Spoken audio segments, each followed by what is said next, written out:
Hello नमस्कार दोस्तों, स्वागत है आप सभी का आपके अपने YouTube channel the exam sphere पर। तो कैसे हो आप लोग? उम्मीद करता हूँ सब अच्छे होंगे। तो दोस्तों, आप लोगों के सामने आ गया हूँ मैं एक और धमाकेदार मॉक लेके, जो कि होने वाला है आरआरबी टेक्नीशियन ग्रेड थर्ड का मॉक नंबर 2, जो कि इसका क्रेडिट जाता है किसको? टेक्स्ट बुक को।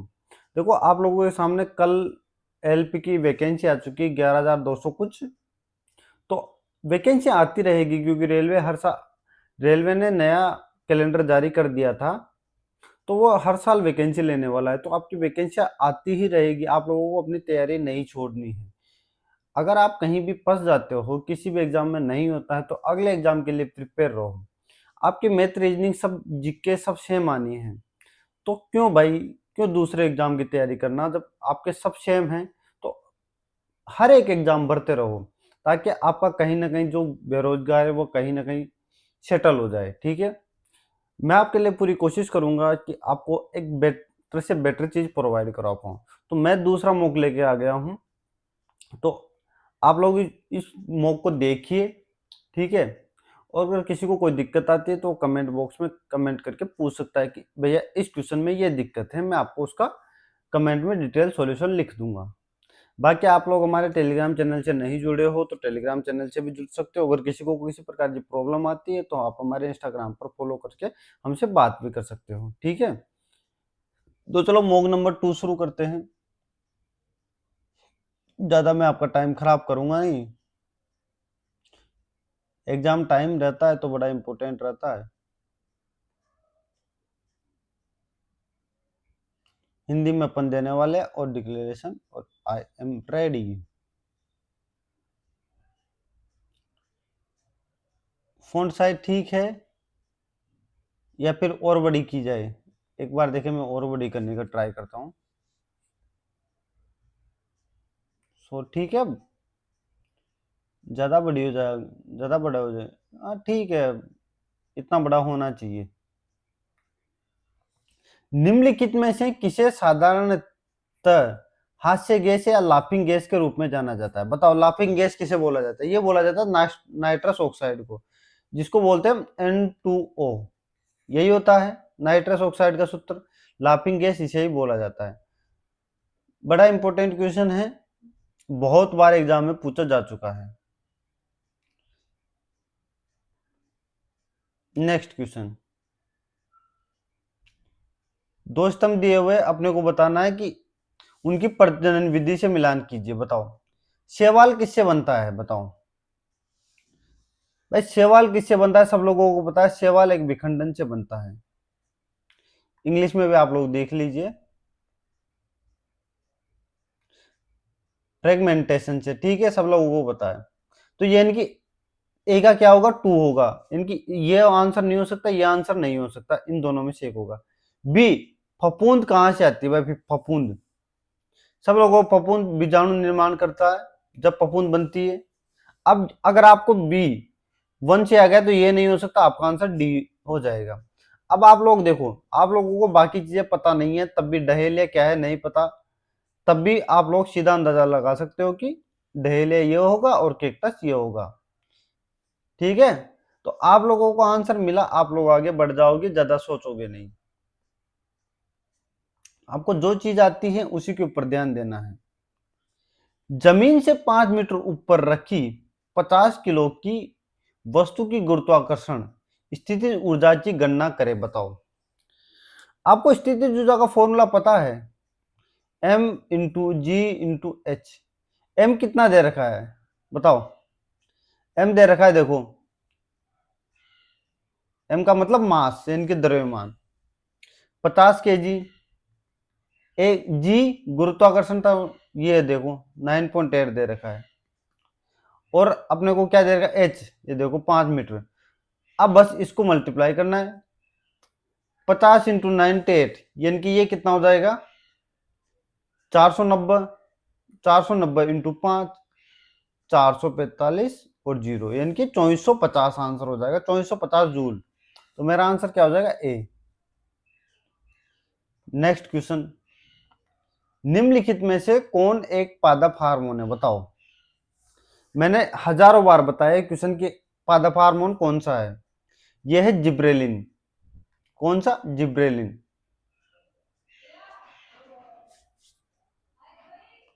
एक मिनट, कोई आया है, एक मिनट रुकिए।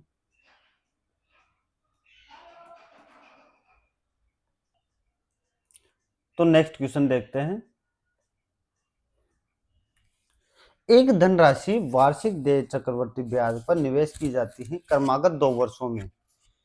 ब्याज क्रमशः 225, यानी कि पहले वर्ष 225, फिर दूसरे वर्ष 238 रुपए था। तो वार्षिक ब्याज दर ज्ञात कीजिए। बताओ आप लोग इसको कैसे निकालोगे? बताओ भाई, एक बार बताओ। 2 वर्षों में पहले वर्ष ब्याज 225 था और दूसरे वर्ष 238। जो ये 13.5 एक्स्ट्रा हुआ ना, 13.5 रुपए, ये क्यों हुआ है? ये चक्रवर्ती ब्याज हुआ है। चक्रवर्ती ब्याज इस वजह से ज्यादा हुआ है। अगर साधारण ब्याज होता तो 225 ही लगता, लेकिन 238 क्यों लगा है? क्योंकि चक्रवर्ती ब्याज में पहले वर्ष पर भी ब्याज लगता है, इनके पहले वर्ष के ब्याज पे भी ब्याज लगता है। इनके जो 13.5 रुपए है ना, ये किसका ब्याज है? 225 रुपए का ब्याज है। अगर आप इसको 100 से मल्टीप्लाई कर दोगे तो आपको परसेंटेज आ जाएगी। ये जीरो से या जीरो कर दो, जीरो से ये कट जाएगा, 5 से ये कितनी बार कट जाएगा भाई? 4 और 5 बार, 5 से 2 बार, और फिर 45 से ये 3 बार चला जाएगा। तो मेरा 6% आंसर आ जाएगा, 6%। यानी कि मेरा आंसर क्या हो गया? 6%। नेक्स्ट सवाल। एक त्रिभुज एबीसी में बी एक क्या है? समकोण है, यानी कि बी 90 डिग्री का कोण है। मान लिया मैंने ये बी बना लिया भाई, और ये एबीसी बना लिया। बी एक 90 डिग्री का कोण है, ठीक है। बी से एसी पर एक लंब खींचा जाता है। मान लिया ये लंब खींच दिया जो पी पर, ठीक है। अच्छा, लंब की लंबाई पी दे रखी है, ओके, मान लो इसको डी मान लिया। बी सी 10 है, ये 10 है, एसी 12 है। तो मुझे पी का मान चाहिए। अगर पी का मान चाहिए तो पी का मान निकालने का फॉर्मूला क्या होता है? बताओ। जो ये लंब निकालने का फॉर्मूला क्या होता है? लंब निकालने का फॉर्मूला होता है A B into B C upon A C, यानी कि आधार इंटू लंब अपॉन कर्ण, ये होता है इसका फॉर्मूला। अब मेरे को आधार पता है, मेरे को कर्ण पता है, लेकिन लंब नहीं पता। तो लंब नहीं पता तो पाइथागोरस थ्योरम लगा दो। पाइथागोरस थ्योरम पता है सब लोगों को भाई। इन दोनों का जो स्क्वायर का प्लस होता है वो इसके बराबर होता है, तो माइनस कर दो। यानी कि 12 का स्क्वायर माइनस 10 का स्क्वायर क्या हो जाएगा भाई? ए बी के स्क्वायर के बराबर। तो ये कितना हो जाएगा भाई? 144 माइनस 100 बराबर ए बी स्क्वायर। यानी कि ए बी स्क्वायर बराबर कितना हो गया? 44। 44 को मैं क्या कर, ए बी बराबर क्या लिख सकता हूँ? 4 × 11, यानी कि 2√11। ये क्या आ गया भाई आप लोगों के सामने? मेरे को मिल गया ए बी 4√11। अब मान रख दीजिए ए बी कितना है? 4√11, sorry 2√11, 2√11 sorry, into B C कितना है? 10 अपॉन ए सी 12। 2 से इसको काटो 6 बार, 2 से फिर काट दो 5, और 2 से 3, यानी कि 5√3, 5√11 अपॉन 3। मेरा आंसर क्या हो जाएगा? ए आंसर हो जाएगा। बड़ा अच्छा सवाल है। अगर आप लोगों को लंब निकालना, समकोण त्रिभुज में लंब निकालने का फॉर्मूला पता है तो आप लोगों को ये क्वेश्चन बड़ा इजीली हो जाएगा।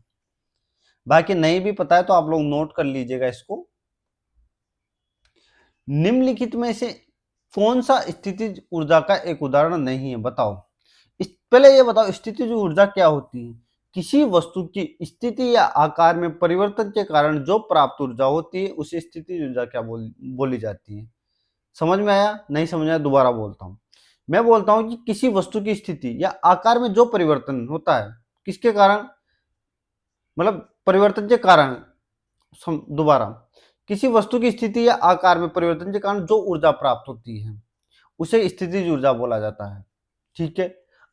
स्थिति या आकार में परिवर्तन के कारण तो कौन सी? उड़ते हुए जहाज के अंदर एक पिंड द्वारा प्राप्त ऊर्जा, यह स्थितिज ऊर्जा होगी, बिल्कुल होगी। ऊंचाई पर खड़े रखे पिंड द्वारा प्राप्त ऊर्जा बिल्कुल होगा। संपीड़न स्प्रिंग द्वारा प्राप्त ऊर्जा बिल्कुल होगी, स्थितिज ऊर्जा। जमीन पर लेटे हुए व्यक्ति द्वारा प्राप्त ऊर्जा नहीं। जमीन पर लेटा हुआ व्यक्ति ना तो कोई स्थिति या ना ही कोई आकार में उनके परिवर्तन हो रहा है, वह जमीन पर लेटा हुआ है, बस इतना ही। तो मेरा आंसर क्या हो जाएगा, डी। नेक्स्ट सवाल, P Q R S T U W एक वर्ताकार मेज के चारों ओर वामावर्त दिशा में समान क्रम में उनके 20 समान दूरी पर बैठे। वामावर्त दिशा क्या होती है, यानी कि एंटी क्लॉकवाइज। एंटी क्लॉकवाइज 8 लोग बैठे हुए, देखना ये 4 और 8 लोग बैठे हुए, मैंने बोला ये 8 लोग, ठीक है, ये 8 लोग मैंने बिठा दिए, ठीक है। ये सब क्या है, मेज के ओर मुंह करके बैठे हुए मेज के ऊपर, ठीक है, मैंने मेज के ओर मुंह भी करवा दिया इन सबको, ठीक है सर। सभी का मुंह मेज के केंद्र की ओर है, एस का मुंह दक्षिण की ओर है, एस का मुंह दक्षिण की ओर है, यानी कि एस यहां बैठा होगा तभी तो इसका मुंह दक्षिण की ओर होगा। अब इसने साफ साफ यहां बोला था कि P Q R S T एक वर्ताकार मेज के एंटी क्लॉकवाइज बैठे हुए हैं। एंटी क्लॉकवाइज यानी कि घड़ी के विपरीत, घड़ी ऐसे चलती है लेकिन ये ऐसे बैठे हुए हैं। इसके बाद क्या बैठा हुआ है, देखो इसके बाद क्या है भाई, टी है, फिर यू है, फिर वी है, फिर डब्ल्यू है, क्योंकि इसने समान क्रम में बैठे हुए, देखो इसी क्रम में बैठे हुए ये लोग, तो इधर क्या होगा, फिर आर होगा, क्यू होगा और पी होगा। क्या बात आप लोगों को समझ में आ गई? बिल्कुल समझ में आ गई होगी। बड़ा बेहतरीन सवाल है, क्योंकि ज्यादातर वो क्या बोलता है, समान क्रम में नहीं बैठे हुए, इसलिए यह बोलते हैं समान क्रम में बैठे हुए हैं। ये बोल रहे हैं कि फिर V और Q अपना स्थान परस्पर बदल लेते हैं, यानी कि V की जगह कौन आ जाता है, Q आ जाता है, और Q की जगह V आ जाता है। अब ये बोल रहा है Q अब किस दिशा में मुंह करके बैठा हुआ है, बताओ ये कौन सी दिशा होगी। अच्छा, Q अब किस दिशा में, देखो ये उत्तर हो गया, ये दक्षिण हो गया, ये पूर्व हो गया, पश्चिम हो गया, ये तो ये क्या होगा, दक्षिण पश्चिम में बैठा हुआ है Q, दक्षिण पश्चिम में, स्थिति बदलने के बाद दक्षिण पश्चिम में बैठेगा वो। बड़ा बेहतरीन सवाल यार। सीधी रेखीय गति वाला एक वाहन 36 किलोमीटर प्रति घंटे के वेग से चल रहा है, 125 मीटर की दूरी पर एक समान रूप से 54 किलोमीटर की गति से है, तो इस दूरी को तय करने में कितना समय लगेगा।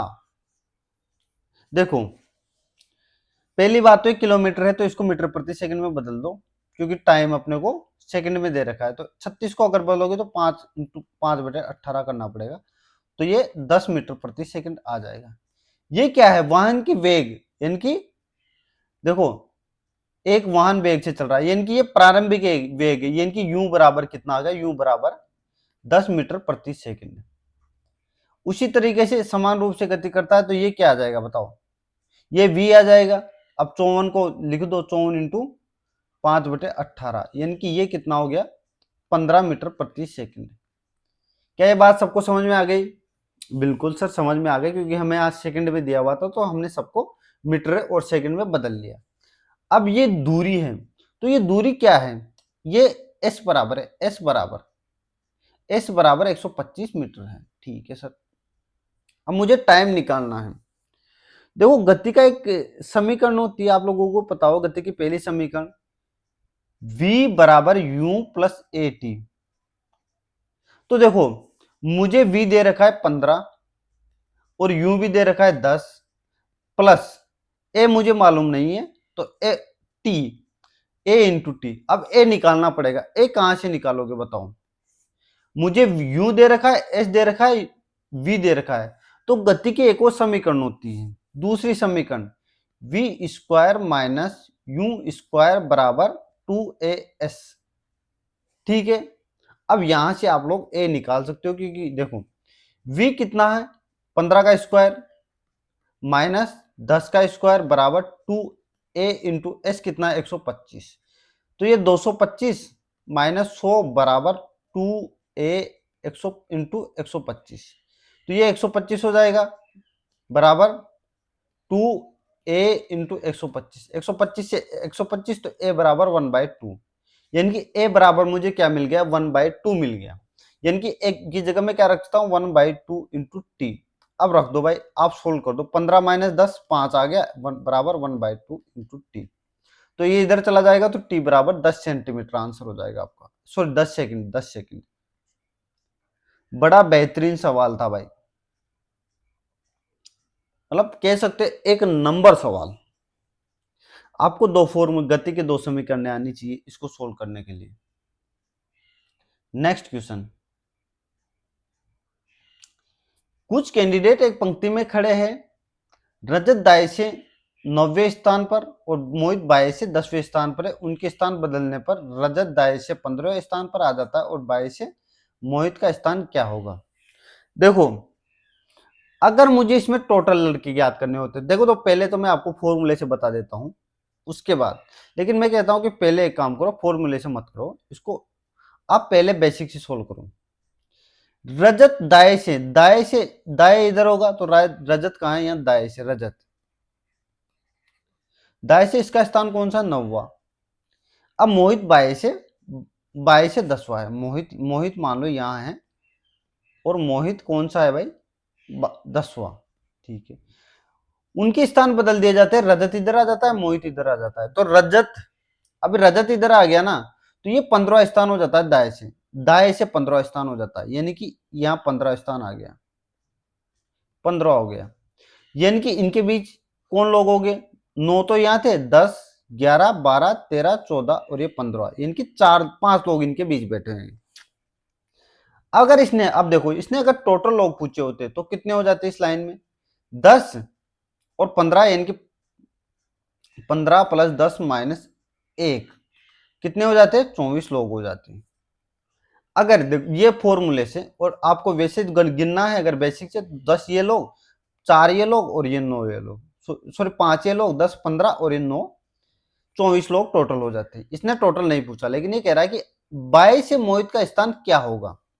अब बताओ 22 से मोहित का स्थान क्या होगा, मोहित यहां तक आ चुका, मोहित यहां आ चुका, 10 यहां तक लोग थे, ये 11 ये 12 ये 13 ये 14 ये 15 ये 16, तो मोहित का स्थान कौन सा हो जाएगा, 16। ये तो हो गया आपका बेसिक तरीका इसको निकालने का। अब मैं क्या कहता हूं, आपने टोटल नंबर निकाल लिए, तो आप क्या कर सकते हो, अब आप सीधा क्या कर सकते हो, 24 माइनस, अगर ये 9 घटा दोगे, इसका पहले का जो रजत का स्थान था दाएं से वो घटा दोगे और +1 कर दोगे, तो आपको इसका आंसर मिल जाएगा। +1 क्यों किया बताओ, क्योंकि मैंने एक ही चीज को 2 बार ले लिया था, इसी वजह से। फॉर्मूला ज्यादा मुश्किल होता है क्योंकि ऐसी चीजों में फॉर्मूले काम नहीं करते। आपको अगर बेसिक अंडरस्टैंडिंग मालूम है तो आप लोग ऐसे क्वेश्चन को कर जाते हो, इसलिए मैंने बेसिक बताया आप लोगों को। एक वस्तु के अंकित मूल्य पर 10% और 15% की क्रमिक छूट दी जाती है, तो उसके बाद 3420 रुपए में बेचा जाता है, तो वस्तु का अंकित मूल्य सबको पता है, इसको 1/10 लिखते हैं, इसको 1/20 लिख सकते हैं। ये क्या कह रहा है कि 3420 रुपए में बेचा गया, एक्चुअल में दूसरी छूट कितने की दी गई थी, 1/20 की, यानी कि 19 पर बेचा गया था और 20 उसका क्रय मूल्य था, इनकी अंकित मूल्य था। ये तो पहली छूट के बाद, अब दूसरी छूट 9 और 10, अब इसको सिंप्लीफाई कर दो, 9 से कितनी बार गया भाई, 3 बार, 8 बार, 0 बार, 38 से ये 20 बार, तो 20 × 400 इनकी 4000 मेरा आंसर आ गया, यानी कि मेरा अंकित मूल्य 4000 था। Next question, simplification. सिंप्लीकेशन में आप लोगों को सबसे पहले पता है कि ऑफ सोल्व होता है, पहले तो कोष्टक सोल्व होते हैं, फिर ऑफ सोल्व होता है, फिर भाग सोल्व होता है, फिर मल्टीप्लाई, फिर माइनस, फिर प्लस, सॉरी फिर प्लस, फिर माइनस। ठीक है, समझो। सबसे पहले ऑफ सोल्व करो, इसको सोल्व करोगे यहां पे इंटू करके, तो ये कितना हो जाएगा, 3/5, इनकी 3/5 हो जाएगा। अब मैं इस कोष्टक को सोल्व करता हूं, तो 3/4 माइनस 1/3 और भाग दोगे 5/3, तो यहाँ 5/3 हो जाएगा, क्योंकि 3/5 उल्टा हो जाएगा भाग देने पर। ठीक है भाई, यहां से मुझे ये चीज मिल गई। नेक्स्ट भाग, देखो इसको सोल्व करोगे तो ये कितना हो जाएगा, 1/10, ऑफ को सोल्व किया तो यहाँ पे, तो 7/16 और 1/10 को उल्टा कर दोगे तो 10/, ठीक है, इंटू 10 हो जाएगा, 10/1 हो जाएगा, उससे कोई फर्क नहीं पड़ता। ऑफ मुझे सोल्व करना है और 4/15 माइनस 2/3। अब ये ऑफ सोल्व करना है तो पहले कोष्टक सोल्व करना पड़ेगा, पहले कोष्टक सोल्व कर दो। ये कितना होगा, यहां से क्या ले लो, 9 एलसीएम ले लो ना, 4 और 9 है तो 36 एलसीएम लेना पड़ेगा, 36। ठीक है, ये 9 का 5/9 हो जाएगा, इसको 5/9 कर दो तो ये कितना हो जाएगा 4 यानी कि 27 माइनस 20, ये हो गया भाग। देखो यहां से 8 बार काट दो, इसको 5 बार काट दो, तो ये कितना हो गया 35/8। और इसको अब इसको मल्टीप्लाई भी कर दो 4/15 से, तो ये 4 से 2 बार चला गया, 5 से ये 7 बार और ये 3 बार, इनकी 7/6 आ गया माइनस 2/3। ये कितना आ गया, ये 7/36 और ये भाग 7/6 माइनस 2/3। अब सोल्व कर दो, पहले भाग को कर दो, तो 7/36 को उल्टा कर दूंगा मैं, तो 6/7 हो जाएगा, 7 से 7 चला जाएगा, 6 से ये 6 बार चला जाएगा, 2/3। तो ये 1/6 हो जाएगा माइनस 2/3। अब सोल्व कर दो, एलसीएम ले लो भाई 6, तो ये कितना 1 माइनस 3 दूं यानी कि -4, यानी कि -3/6 हो जाएगा, यानी कि -1/2, -1/2 आंसर मेरा हो जाएगा। बड़ा अच्छा सवाल है, आपको सिंप्लीकेशन बड़े आसानी से सोल्व करना होता है। सिंप्लीकेशन में अगर एक बार गलती आपको हो गई ना, तो आप उसको सुधार नहीं पाते हो फिर। क्यों भैया, ऐसी क्यों होता है? क्योंकि जो गलती आप एक बार करते हो ना सिंप्लीकेशन में, वही गलती आप बार बार करते हो। इसलिए अगर सिंप्लीकेशन गलती से अगर एक टाइम के लिए गलत भी हो जाए ना, तो उस टाइम के लिए आगे छोड़ देना, आप उसको बार बार ट्राई मत करना उसको। सोनिया अपने घर से चलना शुरू करती है और 7 मीटर पूर्व की हो जाती है। पूर्व किस साइड है? इस साइड है, पूर्व 7 मीटर जाती है। वो दाएं मुड़ती है और पी मीटर जाती है, मान लो पी मीटर जाई गई वो। अब ठीक है, फिर वह बाएं मुड़ती है, बाएं मुड़ेगी और 5 मीटर चलती है, 5 मीटर। अभी मुझे पी का नहीं पता, पी मीटर जाती है, अभी इसका मान ही ज्ञात करना पड़ेगा मुझे, देख लेना, ये देखो अब समझो। 5 मीटर जाई, अब वो अब वो फिर से बाएं मुड़ती और 8 मीटर जाती है, मान लो 8 मीटर गया। अभी मैं एक अंदाजन बना रहा हूं। अब वो दोबारा मुड़ती है, बाएं मुड़ती और 12 मीटर जाती है। यहां से बाएं बाएं मुड़ी और 12 मीटर यहाँ आ गए, मैं वापस यहाँ आ गए, क्योंकि 5 और 7 12 हो गए। यदि सोनिया का वर्तमान स्थान 22 मीटर दक्षिण में, 22 मीटर दक्षिण में, तो पी का मान पूछा है। एक बार बताओ, अगर 22 यहाँ है और 8 ये चलाए, 8 ये चलाए, ये 22 है, तो पी का मान कितना हो जाएगा 30। बड़ा अच्छा सवाल। नेक्स्ट सवाल, कौन सा बहुपरमाणविक आयनिक यौगिक एक सफेद क्रिस्टलीय चूर्ण है जिसका उपयोग अग्निशमन में अम्लों और क्षारकों को उदासीन करने के लिए किया जाता है? बताओ, आप लोगों को पता ही होगा ये बात तो। सीधा सवाल है, कुछ नहीं है। ये क्या होता है? Sodium bicarbonate. सोडियम बाइकार्बोनेट का दूसरा नाम क्या होता है? Baking soda. ठीक है, इसका अम्लों और क्षारों को उदासीन करने के लिए किया जाता है उपयोग। नेक्स्ट, 56, 121 और 242, इसका आपको योग लॉजिक ढूंढना है और उसके बाद आपको आंसर बताना है। 56, 151, 121, 56 का दुगुना कितना होता है? 112 प्लस 9। 78 का दुगुना 156 प्लस 9। ओके, फिर ये क्या होगा? ये दुगना हो गया, लेकिन ये दुगना नहीं हुआ। ओके, अगर मैं क्या सोच सकता हूँ, ये कितना, अगर मैं 121 में से 56 घटा के देखूँ तो कितना बच रहा है? 65। इसी तरीके से मैं अगर 165 में अगर 78 घटा के देखूँ तो कितना बच रहा है? 87। तो मुझे एक चीज समझ में आई कि 56 से 121 कैसे बनाया गया। ये क्या किया गया? पहले को 56 को 56 लिखा गया है, फिर उसका उल्टा लिखा गया है। देखो, 56 का उल्टा 65। उसी तरीके से 78 प्लस 87 उल्टा लिखा गया है। ये दूसरी संख्या मुझे ऐसे मिली है। क्या तीसरी संख्या भी मुझे ऐसे ही मिलेगी? देखते हैं। 121 प्लस 121, क्योंकि उल्टा तो 121 का 121 ही होगा, तो 242, बिल्कुल ऐसे। क्या 165 प्लस 561, यानी कि कितना हो गया?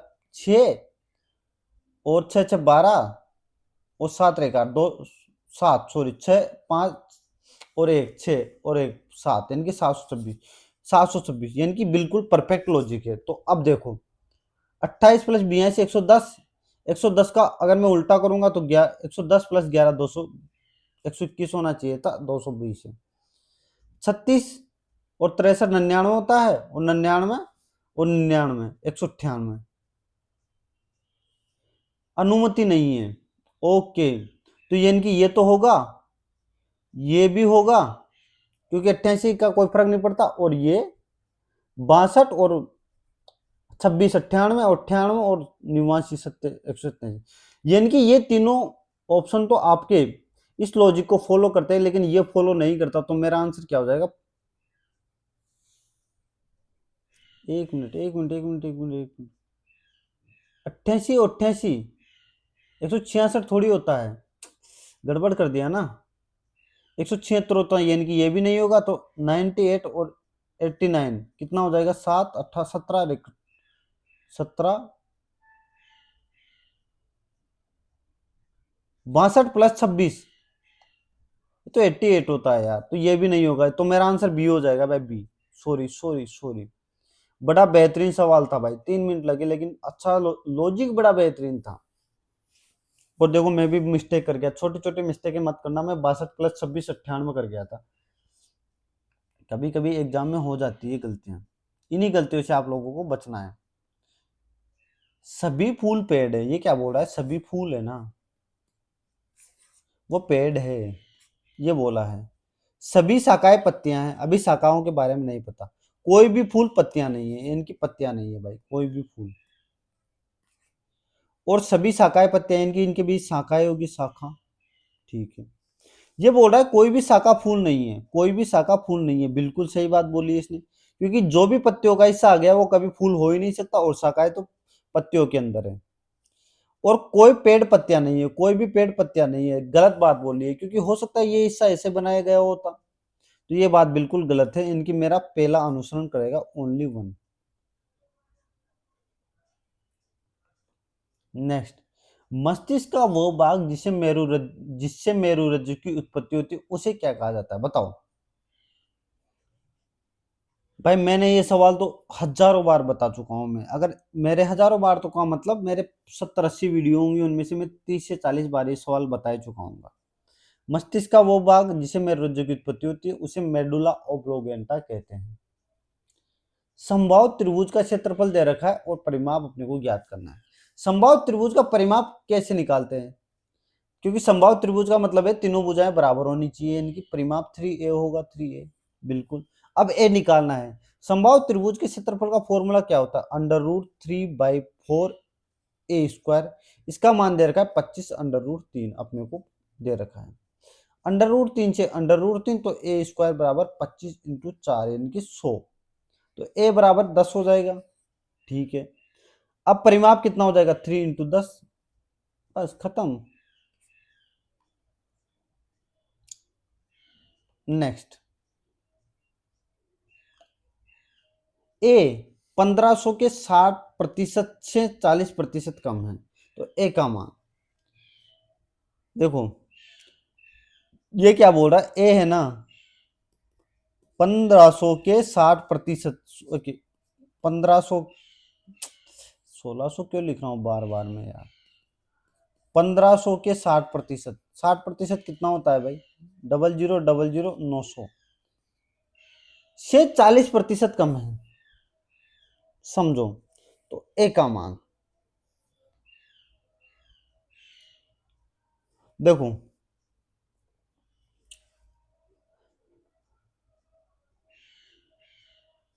60 से 40% कम है।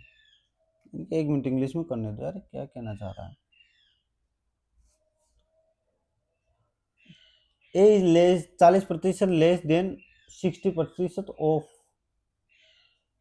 अच्छा, ठीक है ठीक है ठीक ठीक। अब एक बात बताओ, इसका 40 फिर मैं फंस गया।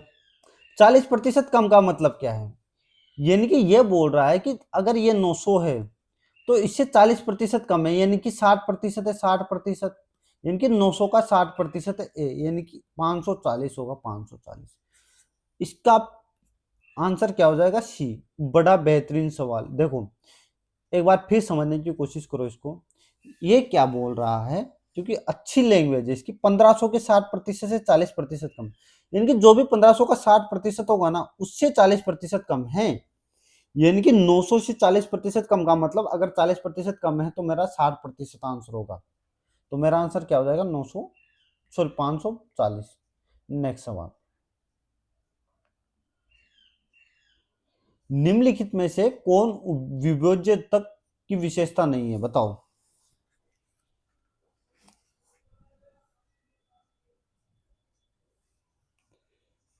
विभोज्य तक को इंग्लिश में क्या बोलते हैं? मेरिस्मेटिक टिश्यू, विभोज्य तक यानी कि जिसे विभाजित, ऐसा कुछ समझ लो। इसमें हमेशा जीवित कोशिकाएं होती है, बिल्कुल सही बात बोली। अगर आप लोगों ने पढ़ा होगा तो इसका आंसर कर पाओगे, नहीं पढ़ा होगा तो नहीं कर पाओगे, क्योंकि ये चीजें नॉलेज के ऊपर निर्भर है। इसमें सघन कोशिका द्रव्य होता है। कोशिका बिना किसी अंतर्जातीय रिक्त स्थान के सुसंगत रूप से, सहज रूप से व्यवस्थित होती है, बिल्कुल सही बात है। आमतौर पर रिक्तिकाएं मौजूद होती है, ये बात बिल्कुल गलत हो जाएगी। तो मेरा 20 में क्या हो जाएगा? डी। नेक्स्ट सवाल, निम्नलिखित में से कौन सा सुमेलित नहीं है? बताओ। एक बार बताओ, विभवांतर को वोल्टमीटर से मापा जाता है, बिल्कुल सही बात है। विद्युत धारा को एम्पियर एमीटर में नापा जाता है, बिल्कुल। विद्युत वाहक बल, यह विभव मापी में ही मापा जाता है, ठीक है। लेकिन विद्युत प्रतिरोध, ये धारा मापे गैल्वेनोमीटर में नहीं नापा जाता। ये किसमें मापा जाता है? ये भी इसी में मापा जाता है, अमीटर में। तो मेरा आंसर क्या हो जाएगा? डी।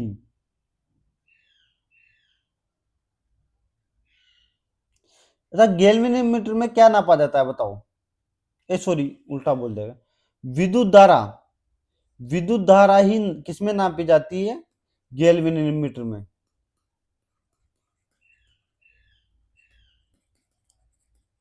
इसलिए क्या है ना, विद्युत प्रतिरोध नहीं नापा जाएगा, यहां विद्युत धारा आता,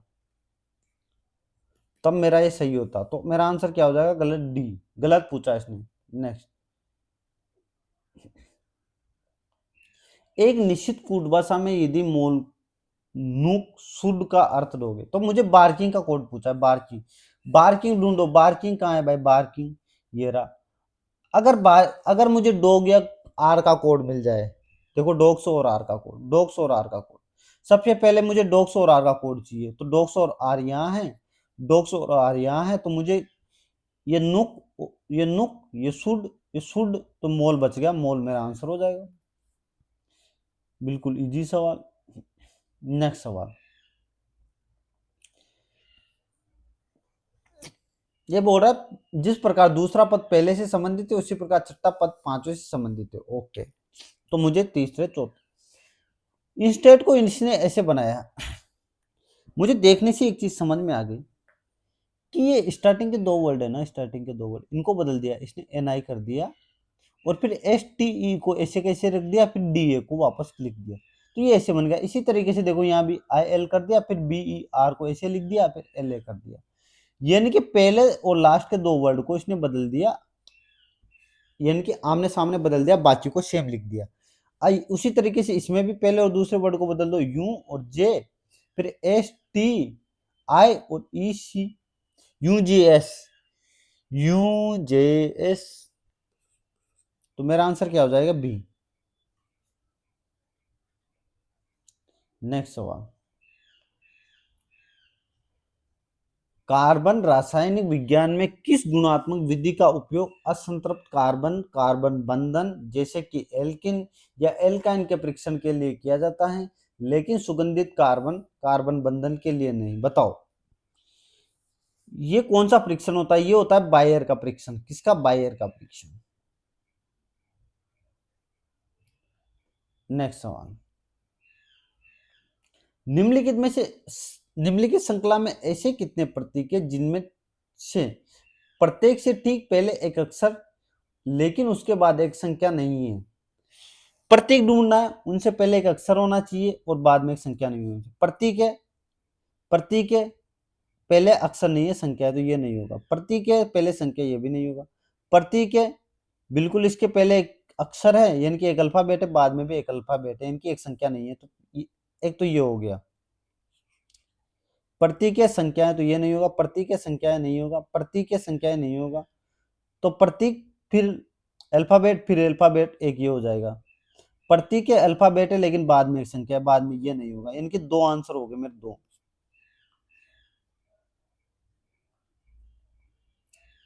नेक्स्ट सवाल, निम्नलिखित में से कौन सी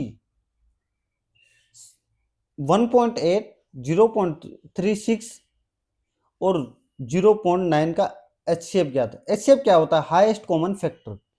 भाई एक बार बताओ, मैं इसको क्या लिख सकता हूं?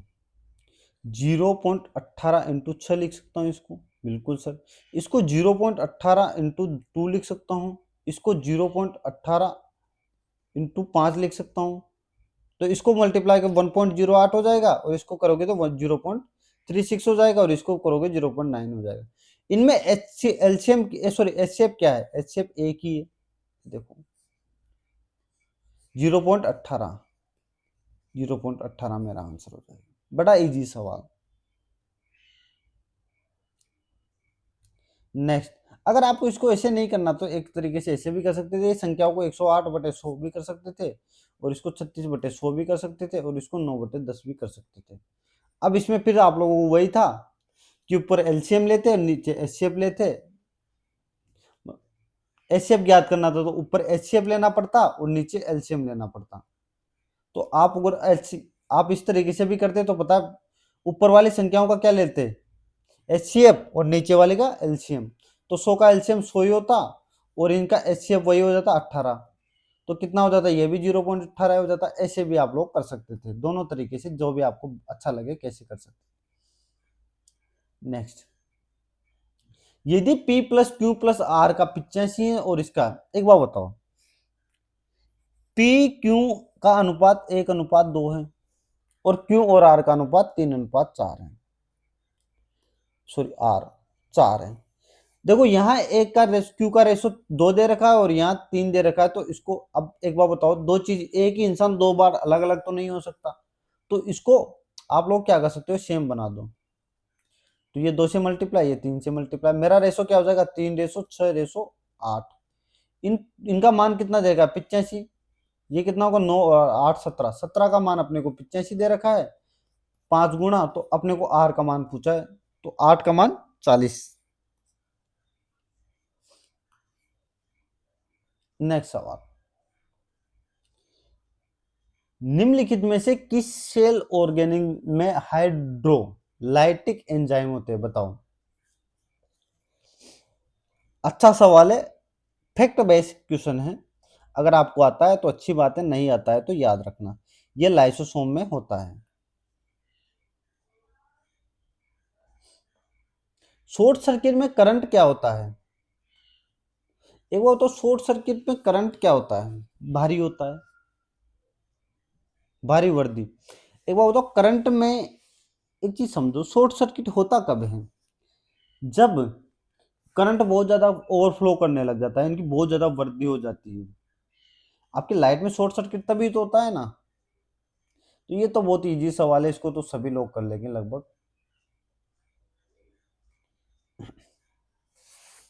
पी कितने पे आता है? 16 पे आता है, ये 9 पे आता है, 14 पे आता है, ये 19 पे आता है। ये क्या लिखा हुआ? 23, 16, 21 और 26।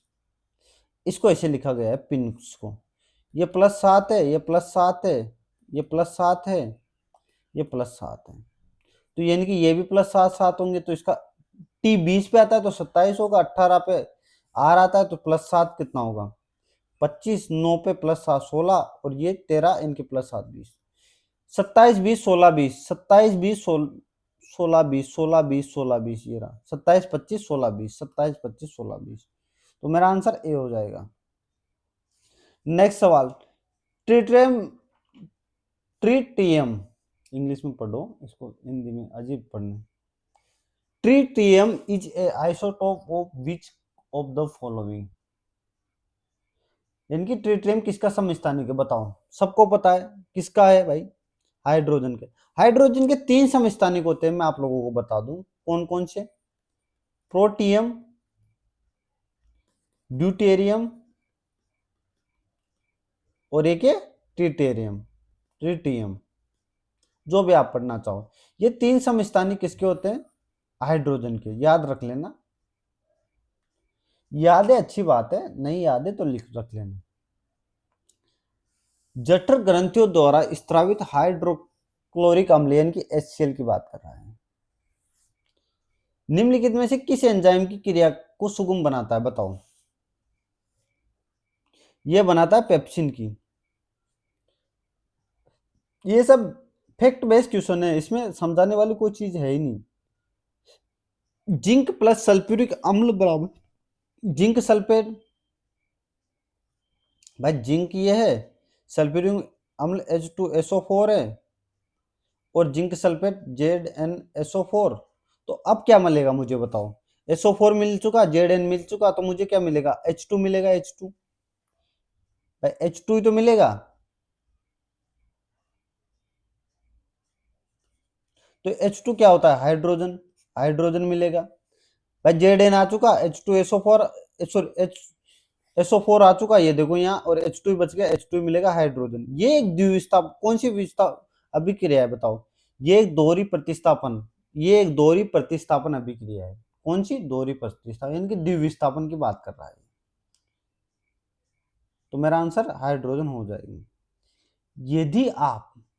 यदि ये ज्ञात है कि हमें 27A³ minus 8B³ plus C³ बराबर माइनस 18ABC बराबर है, तो क्या होगा? समझो, आप लोगों ने एक चीज पढ़ी होगी, A³ plus B³ plus C³ minus 3ABC बराबर अगर 0 है, तो इसमें एक चीज काम करती है। इसमें क्या होता है? A प्लस बी प्लस सी बराबर 0 होगा, या A बराबर बी बराबर सी होगा।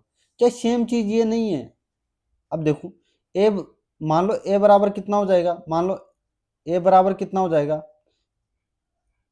3A, और B बराबर माइनस 2B, और C बराबर C हो जाएगा। तो ये चीज अगर आप यहाँ रख दोगे तो सेम यही चीज आप लोगों को मिल जाएगी। यानी कि यह क्या कह रहा है? इसी चीज को बोला गया। अगर ये चीज दे रखा है तो अब मेरा आंसर ये हो जाएगा। आप सोल्व कर दो भाई, कहाँ ऐसा बन रहा है? A प्लस बी प्लस सी कर दो भाई, 3A माइनस या माइनस 2B प्लस सी बराबर 0। बताओ कहाँ बन रहा है? अगर मैं इसको B को इधर ले जाऊंगा तो क्या बन जाएगा? 3A प्लस सी बराबर 2B। क्या यही चीज सेम नहीं बन गई? डी मेरा आंसर हो जाएगा।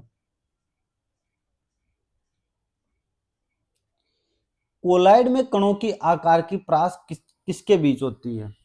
सबको पता है ये क्वेश्चन, अब मुझे बताने की जरूरत नहीं है इस क्वेश्चन को। 10 की पावर माइनस 9 से 10 की पावर माइनस 6 तक होती है। किसी कोलाइड कण, जो कोलाइड कण होते हैं ना, उनके आकार की प्रास। कोशिकीय श्वसन की प्रक्रिया अर्थात ग्लाइकोलाइसिस के समय निम्नलिखित में से कौन सा 3 कार्बनिक यौगिक नहीं है? बताओ।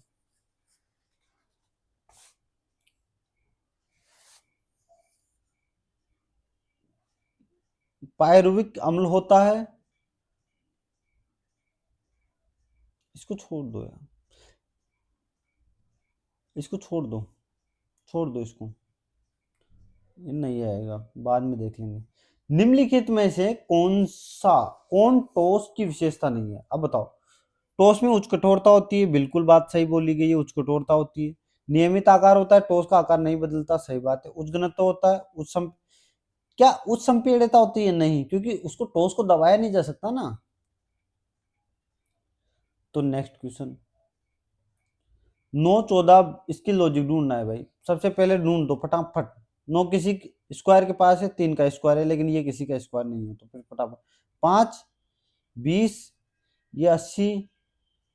तो अब कितना होगा? ये 4 गुना है, ये 4 गुना है, तो इसका भी 4 गुना होना चाहिए। 4 गुना करोगे 320, 320 में 114 जोड़ोगे तो कितना हो जाएगा?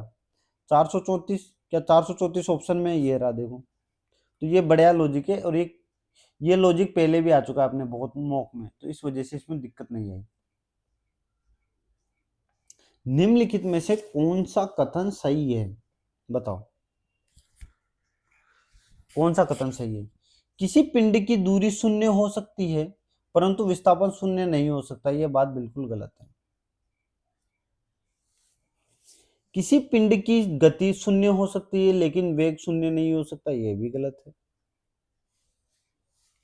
तो फिर सही क्या है सर? सही मैं बताऊंगा।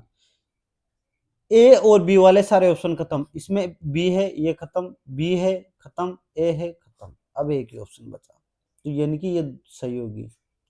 किसी पिंड का वेग शून्य हो सकता है लेकिन त्वरण शून्य नहीं हो सकता, सही है।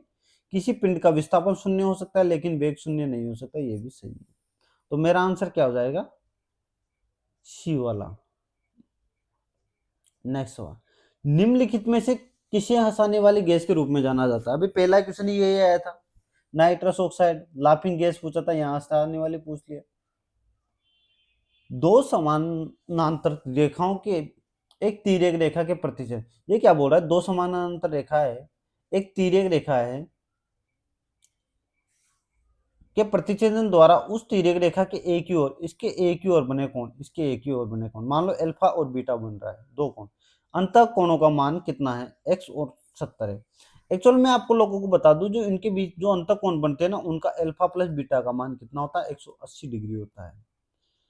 तो इसने क्या दे रखा है? इसने x और 70 दे रखा है, अल्फा का मान, तो x प्लस 70 का मान कितना होना चाहिए? 180 के बराबर होना चाहिए। तो x का मान 110 आ जाएगा, 110 डिग्री। 110 डिग्री आ गया तो 3 इंटू 110 माइनस 30, यानी कि 330 माइनस 30, तो मेरा आंसर क्या हो जाएगा? 300 डिग्री। नेक्स्ट सवाल,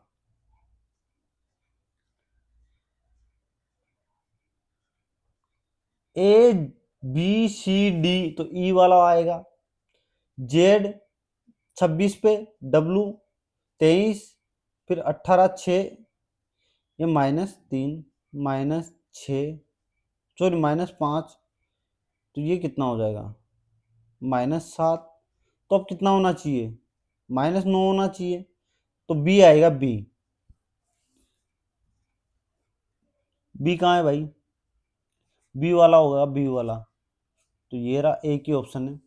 आगे भी ज्ञात कर सकते हो, +3, फिर ये कितना है? +4, ये कितना? +3 +4, फिर कितना? आज से +7, तो अब कितना आएगा? 3, यहाँ 5 है, 5 है, 4 + 9 5, 3 5 7 और 9, तो यहाँ भी 9 आना चाहिए, तो वाई आएगा, वाई। तो ई बी वाई बिल्कुल इजी, अच्छा सवाल है। इजी तो नहीं कह सकते क्योंकि बहुत बार फंस जाते हैं। एक लड़का 3 किलोमीटर प्रति घंटे की चाल से स्कूल जाता है, 2 किलोमीटर प्रति घंटे की चाल से गांव वापस लौटता है, यदि कुल 5 घंटे लगते हैं तो गांव और स्कूल के बीच की दूरी, यानी कि ये क्या कह रहा है कि इतने की स्पीड से तो गया ये, और इतने की स्पीड से आया, और कुछ 5 घंटे लगे, यानी कि एवरेज स्पीड मुझे 5 घंटे लगी, यानी कि एवरेज टाइम। एवरेज स्पीड का फॉर्मूला क्या होता है? 2xy upon x plus y, यही फॉर्मूला होता है। अगर मैं इसको एवरेज टाइम से गुणा कर दूंगा तो मुझे आने जाने की क्या मिल जाएगी? डिस्टेंस मिल जाएगी। तो 2 × 3 + 2 × 5, तो ये कितना हो जाएगा? 6 और 12/5 × 5, यानी कि मुझे 12 किलोमीटर मिल गए। सर 12 किलोमीटर तो ऑप्शन में है ही नहीं। मैंने कि बिल्कुल कैसे होगा? इसने गांव और स्कूल के बीच की दूरी पूछी है। अब ये जो 12 किलोमीटर आया ना, ये तो आने, गांव से स्कूल गया और स्कूल से गांव आया, दोनों टाइम जो चली गई डिस्टेंस है, तो यानी कि 12 तो टोटल डिस्टेंस है। अब एक बार बताओ, गांव से जाने और आने में 2 बार की, तो इनकी 2 बार, इनकी मेरी जो दूरी है उन दोनों के बीच वो 6 किलोमीटर ही है। नेक्स्ट सवाल, इनमें से कौन सा गैर जैव निम्नीकरण अपशिष्ट बताओ? ये तो बिल्कुल इजी है, बता सकते हो ना? गैर जैव निम्नीकरण यानी कि अपशिष्ट, यानी कि जिसको गलाया नहीं जाता, जमीन में दबा दिया जाता है लेकिन गलता नहीं है, तो मेरा आंसर क्या हो जाएगा? जिसे नष्ट नहीं किया जाता, मतलब प्लास्टिक। 15% की छूट देने के बाद एक वस्तु को 1190 रुपये में बेचा जाता है यदि 12.5% की छूट दी जाए। मान लो कोई वस्तु 100 रुपए की थी, अगर मैं 15% छूट देता तो उसे 85 में बेचता, लेकिन अगर 12.5 की छूट देता तो उसे 87.5 में बेचता। यानी कि ये क्या बोल रहा है, 85 का मान ये है और 87.5 का मान ज्ञात करना है। तो 1190 किसका मान है, 85 का, और 87.5 का। एक ये तरीका है। देखो, अगर ये 85 का मान है तो इससे थोड़ा सा बढ़ाई होगा, यानी कि 1300 तो जाएगा नहीं, लेकिन 1200 के आसपास काफी आंसर है, तो सोल्व कर लो। इसको यहाँ से काटोगे, जीरो हटाओगे तो 10 नीचे आ जाएगा, एक कट जाएगा। 85 को 17 से 5 बार काटो, इसको 7 बार काटो, 5 से इसको कितनी बार काटो, एक बार, 3 यानी कि 7 बार, और 5 बार। 175 इंटू 7 कितना हो जाएगा, 7 पंजे 35, 49 प्लस 3 52, 5 बच गया 12, 1225 मेरा आंसर हो गया। नेक्स्ट सवाल, बी एल से किस प्रकार संबंधित है। अगर बी एल से किस प्रकार संबंधित है तो मेरा एम से कोई मतलब नहीं, ओ से कोई मतलब नहीं, यहां से यहां के बीच ही सोल्व करना है। अब ये बोल रहा है, अच्छा अभी इसका मतलब निकलेगा, थोड़ा सा निकलेगा, क्योंकि मुझे इसकी प्लस का मतलब क्या है। देखो बी की देखो, पहले बात तो मैं यहाँ से यहाँ सोल्व करता हूँ। प्लस का मतलब क्या है, आई बी का पुत्र है, ये देखो टी उल्टा दे रखा है, टी एस का पुत्र है, इनकी बी, यहाँ पे भी क्या होगा, आई बी का पुत्र है। तो यानी कि मुझे बी का क्या चाहिए, जेंडर चाहिए। जेंडर कहाँ से मिलेगा, यहाँ से मिलेगा, ओ परसेंटेज, यानी कि बी पुत्री है किसकी भाई, अच्छा इसमें सीधा दे रखा है, ओ पुत्री है बी की, ये है। अब ये तो ओके, फिर तो यही होगा। और क्या है, एल पिता है किसका, एल पिता है किसका, ओ का, सॉरी आई का, तो एल पिता हो जाएगा। ये पुरुष हो जाएगा, ये महिला हो जाएगी। तो अब बता दो बी एल से किस प्रकार संबंधित है, बी एल की पत्नी है, पत्नी। अच्छा सवाल है, तो अच्छा तो क्या है, कुछ सीधा सा सवाल है, लेकिन इसने जो ये दे रखे ना ऊंट, ये बड़े अच्छे दे रखे हैं। इसने एक बार उल्टा दे रखा है, एक बार सीधा दे रखा है, तो आपको देखना ही पड़ेगा, पूरा सोल्व करना पड़ेगा, थोड़ा सा ध्यान से सोल्व करना पड़ेगा। निम्नलिखित प्रक्रियाओं में कौन सा भौतिक परिवर्तन का एक उदाहरण नहीं है। भौतिक परिवर्तन यानी कि कोई भी वस्तु, आयतन में परिवर्तन कह सकते हैं। मोमबत्ती का पिघलना भौतिक परिवर्तन होता है, बिल्कुल होता है सर। जल में लवण का घुलना बिल्कुल सही है, क्योंकि लवण घुल के क्या हो जाता है, जल जैसा ही हो जाता है। प्रकाश संश्लेषण बिल्कुल गलत है। लकड़ी का टुकड़ों में काटना ये भी है। तो मेरा आंसर क्या हो जाएगा, सी।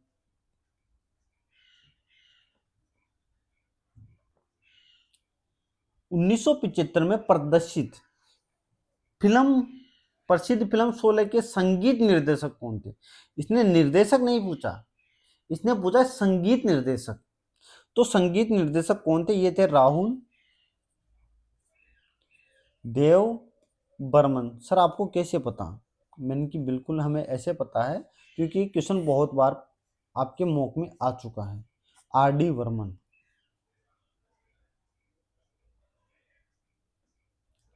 अपशिष्ट को छोटे छोटे कणों में तो कौन तोड़ता है बताओ, ये तोड़ता अपरदाहारी।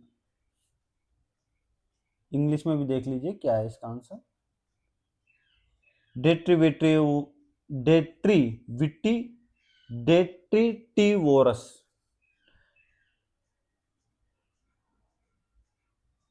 नेक्स्ट, यस्ट में प्रजनन किसके द्वारा होता है, सबको पता है यस्ट में प्रजनन मुकुलन द्वारा होता है, बडिंग मुकुलन सबको पता है। नेक्स्ट सवाल, पौधों की जड़ों द्वारा जल का अवशोषण निम्नलिखित में से किसका उदाहरण है, बताओ। पौधों की जड़ों द्वारा जल का अवशोषण किसका उदाहरण है, सबको पता है पराशरण का उदाहरण है, किसका, पराशरण का।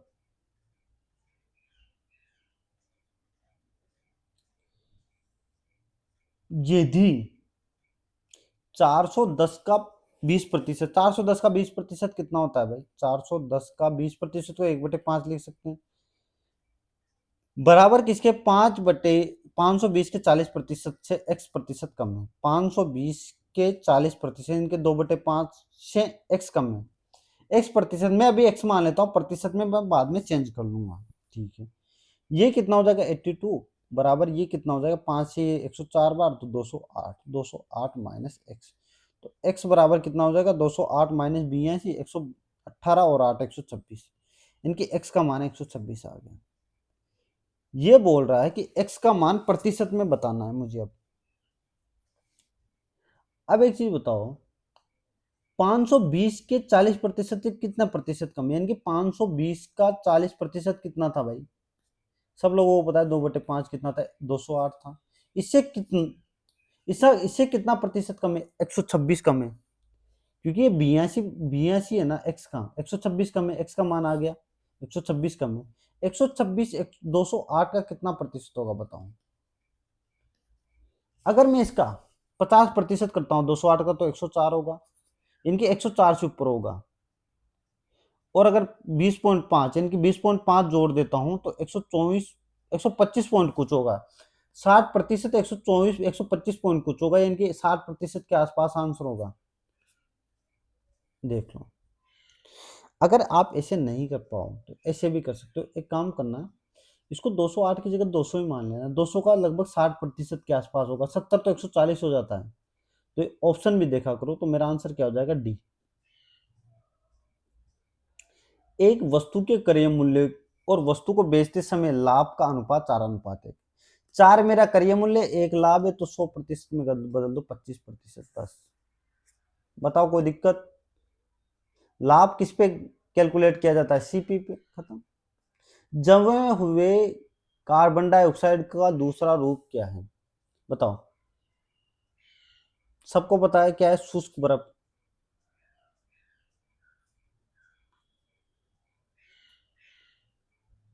भाई ये तो बच्चे बच्चे को पता है ना भाई, अब ये नहीं पता है तो क्या ही बोलूं फिर।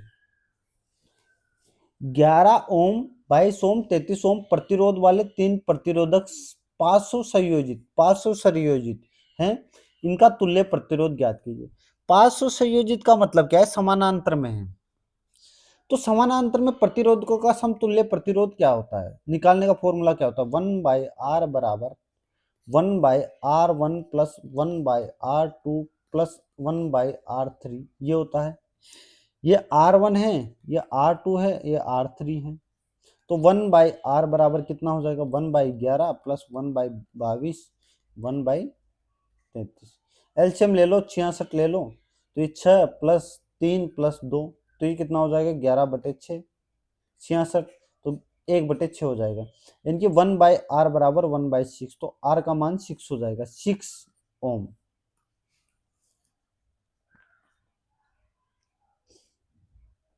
नेक्स्ट सवाल, निम्न में से कौन तारों के टिमटिमाने की घटना की व्याख्या करता है बताओ। ये तो सबको पता है यार, एवरग्रीन क्वेश्चन जिसे बोलते हैं, वायुमंडलीय अपवर्तन।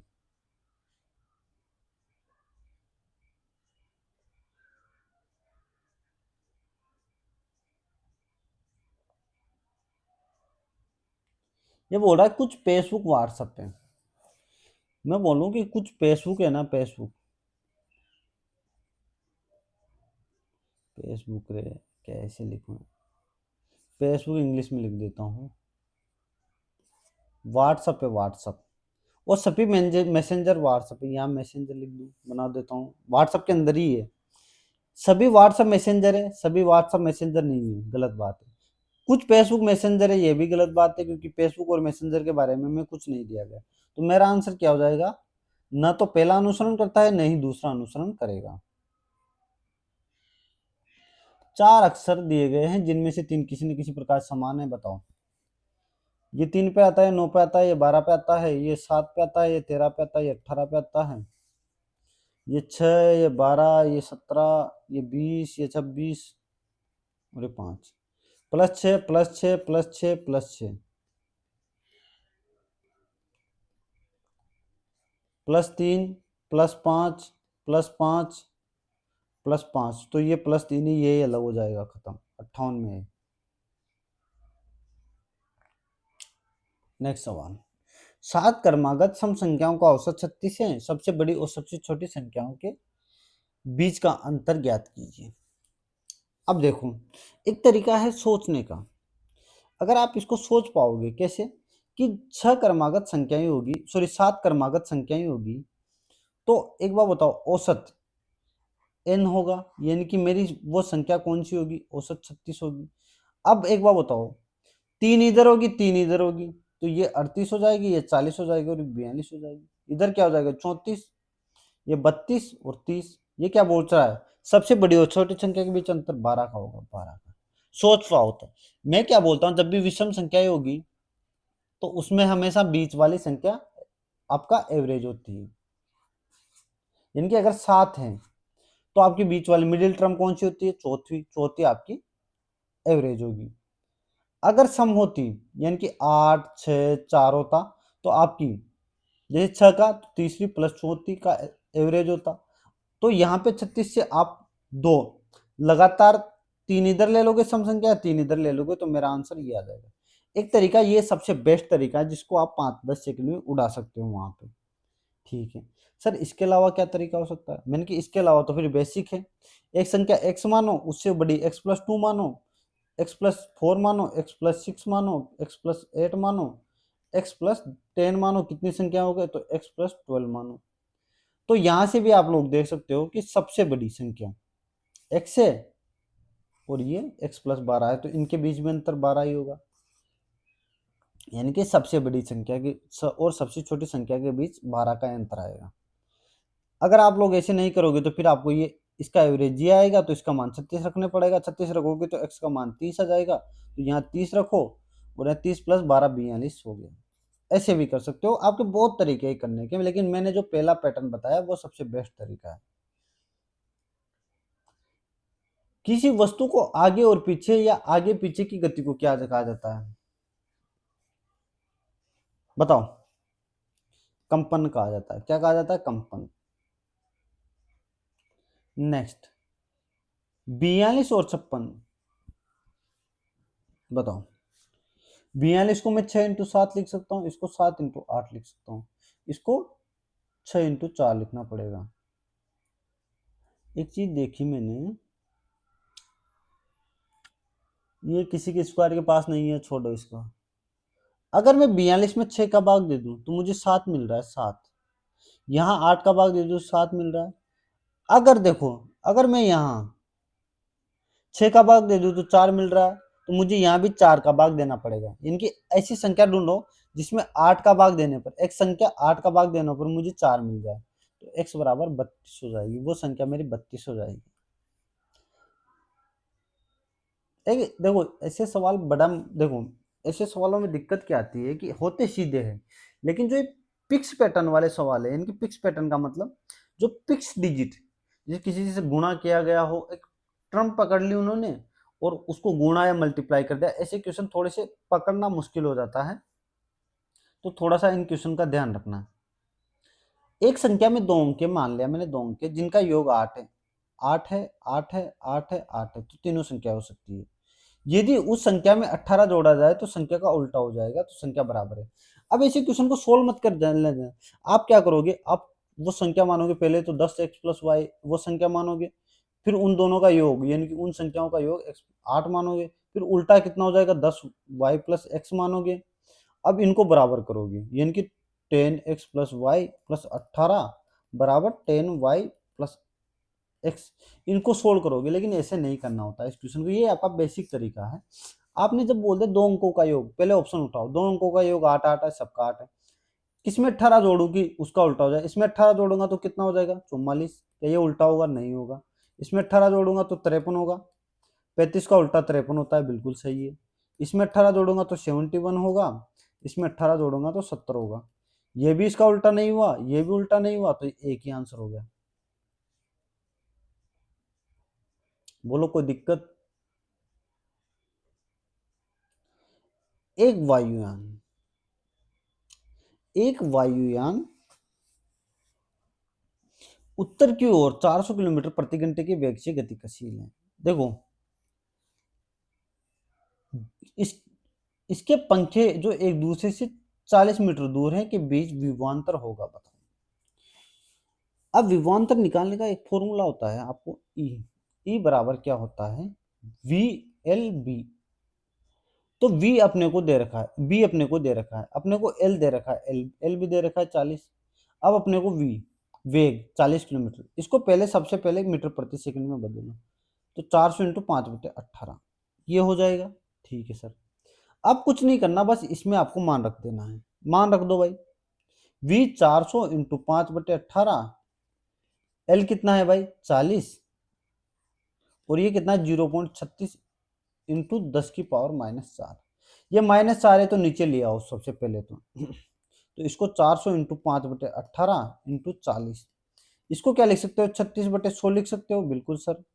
और इसको 1/10⁻4 यानी कि 10 इंटू 10 इंटू 10 इंटू 10 ऐसे लिख सकते हो। ठीक है सर। ये 3 जीरो है, तो ये 3 जीरो, 1 2 3 जीरो खत्म कर दिए। ठीक है, ठीक है, खत्म कर दिए सर। यहाँ 10 बच गया, तो 5 से ये 2 बार जाएगा, 2 से ये 2 बार गया। ठीक है सर। 18 से ये 2 बार गया, तो ये कितना बच गया 16/100, यानी कि 0.16 वोल्ट आ जाएगा, वोल्ट 0.16 वोल्ट। तो ये मेरा आंसर हो जाएगा। कुछ नहीं, आपको फॉर्मूला मालूम था तो बड़ी अच्छी बात है, आप लोगों ने कर लिया होगा। किस प्रकार का लेंस आभासी और छोटा प्रतिबिंब बनाता है। कल के मॉक में मैंने एक चीज बताई थी कि बड़ा और रियल जो बनाता है वो उत्तल बनाता है, तो अवतल बनाएगा, अवतल। तो आभासी और छोटा कौन बनाएगा, अवतल। निम्नलिखित में से कौन अपरद को सरल अकार्बनिक पदार्थों में अपघटित कर सकता है। ये करता है फंगस एंजाइम। कौन करता है, फंगल एंजाइम। एक आदमी 1800 मीटर लंबी सड़क 60 मिनट में दौड़कर पार करता है, तो मीटर प्रति सेकंड में गणना करनी है गति की। अगर ये मिनट में है तो मीटर में सेकंड में बदल दो, 6 इंटू 60, 360 सेकंड हो जाएगा। तो स्पीड बराबर क्या होती है, distance upon time, distance upon time 360 कर दो, इनकी 5 मीटर प्रति सेकंड आंसर मेरा हो जाएगा।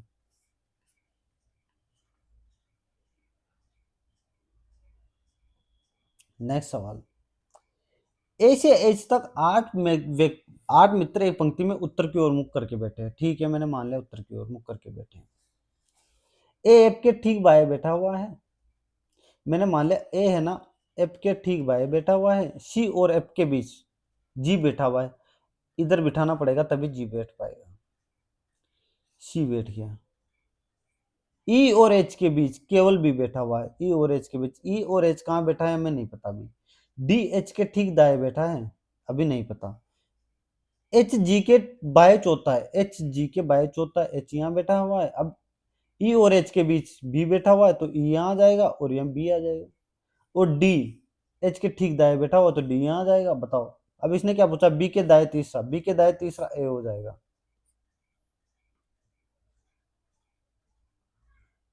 नेक्स्ट। वाष्पीकरण द्रव की सतह पर होता है क्योंकि सतह पर उपस्थित कण क्या क्या करते हैं, इनमें एक दूसरे के बीच आकर्षण बल जोड़ने के लिए पर्याप्त ऊर्जा होती है, नहीं। वाष्पीकरण द्रव की सतह पर होता है क्योंकि सतह पर उपस्थित कण इनमें एक दूसरे के बीच आकर्षण कर जोड़ने के लिए, बिल्कुल सही, गलत है। सतह के कण नीचे के कणों की तुलना में बहुत हल्के होते हैं, गलत बात है। हल्के नहीं होते, भारी होते हैं।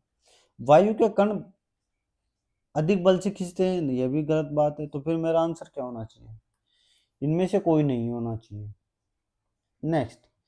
निम्नलिखित में से किस धातु में सबसे अधिक विद्युत और तापीय चालकता होती है। सबको पता है, सबको, एक बच्चे को पता है, किसमें होती है बताओ। चांदी में सबसे अधिक विद्युत और तापीय चालकता चांदी में होती है। निम्नलिखित में से कौन सा मानव में स्त्री जननांग नहीं है अब बता दो यार, ये भी कोई क्वेश्चन पूछने वाली चीज है? अंडाशय होता है, अंडवाहिनी, गर्भाशय, ग्रीवा, पुंकेसर नहीं होता। पुंकेसर पौधों उसमें फूलों में होता है।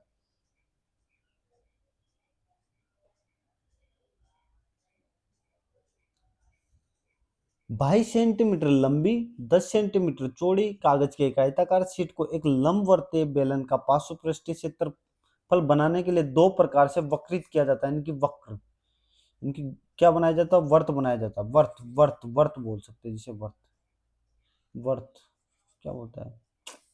वर्त कैसे लिखते हैं? वर्त ऐसे लिखते हैं, वर्त। ठीक है। इस प्रकार दो बेलनों के बीच, बेलनों के आयतन का बीच का अंतर समझो। आप लोगों को पहले इसने क्या किया है, दो क्वेश्चन को एक मिक्स कर दिया। ये दो, एक आपने क्वेश्चन सुना होगा, ये एक आयताकार चीज दी हुई थी, दिया होता था, उसमें क्या लंबाई चौड़ाई के विपरीत उसको मोड़ा जाता था, और एक वर्त या कोई भी कुछ भी बना दिया जाता था। इसमें इसको क्या किया गया कि दो 22 सेंटीमीटर लंबी और 10 सेंटीमीटर कागज की एक आयताकार शीट को लंबवर्तीय बेलन का पार्श्वपृष्ठीय क्षेत्रफल बनाया जाता है। सबसे पहले तो एक बात बताऊं, लंबवर्तीय बेलन का पार्श्वपृष्ठीय क्षेत्रफल क्या होता है, बताओ। पहले चलो इसको, ये तो 2 पाई आर एच होता है, लेकिन इससे कोई हमें मतलब ही नहीं है क्योंकि आयतन के बीच पूछा है। तो बेलन का आयतन क्या होगा? पाई आर स्क्वायर एच। अब मुझे बेलन की, इसके लिए आर चाहिए और एच भी चाहिए। एच मेरे को दे रखे हैं, ठीक है, मैंने मान लिया एच दे रखे 2। सबसे पहले स्थिति में 1 लेता हूं, मैं स्थिति 1 लेता हूं, स्थिति 1। इसमें मैं क्या लेता हूं, 10 सेंटीमीटर, सो 22 सेंटीमीटर वाले लंबी के विपरीत में ले लेता हूं। एक स्थिति ले ली मैंने, जिसे 22 सेंटीमीटर लंबाई वाले एक आयताकार से क्या बनाया मैंने, वक्र वर्त बनाया। इनकी वर्त का जो, वर्त की जो परिधि होती है 2 पाई आर होती है। तो 2 पाई आर का मतलब मान क्या है? 2 पाई आर 1 मान लेता हूं, R1 का मान क्या है? 22 से 22। तो ये कितना हो जाएगा? R1 बराबर 11, यानी कि पाई बाई 11/पाई। तो इसको क्या लिख सकता हूँ, 11/22 × 7, इनकी 7/2 लिख सकता हूँ, 7/2। क्या ये बात समझ में आ गई? इनकी पहली सिचुएशन मैंने ये ले ली। अब पहली सिचुएशन से मुझे इसका आयतन क्या मिला?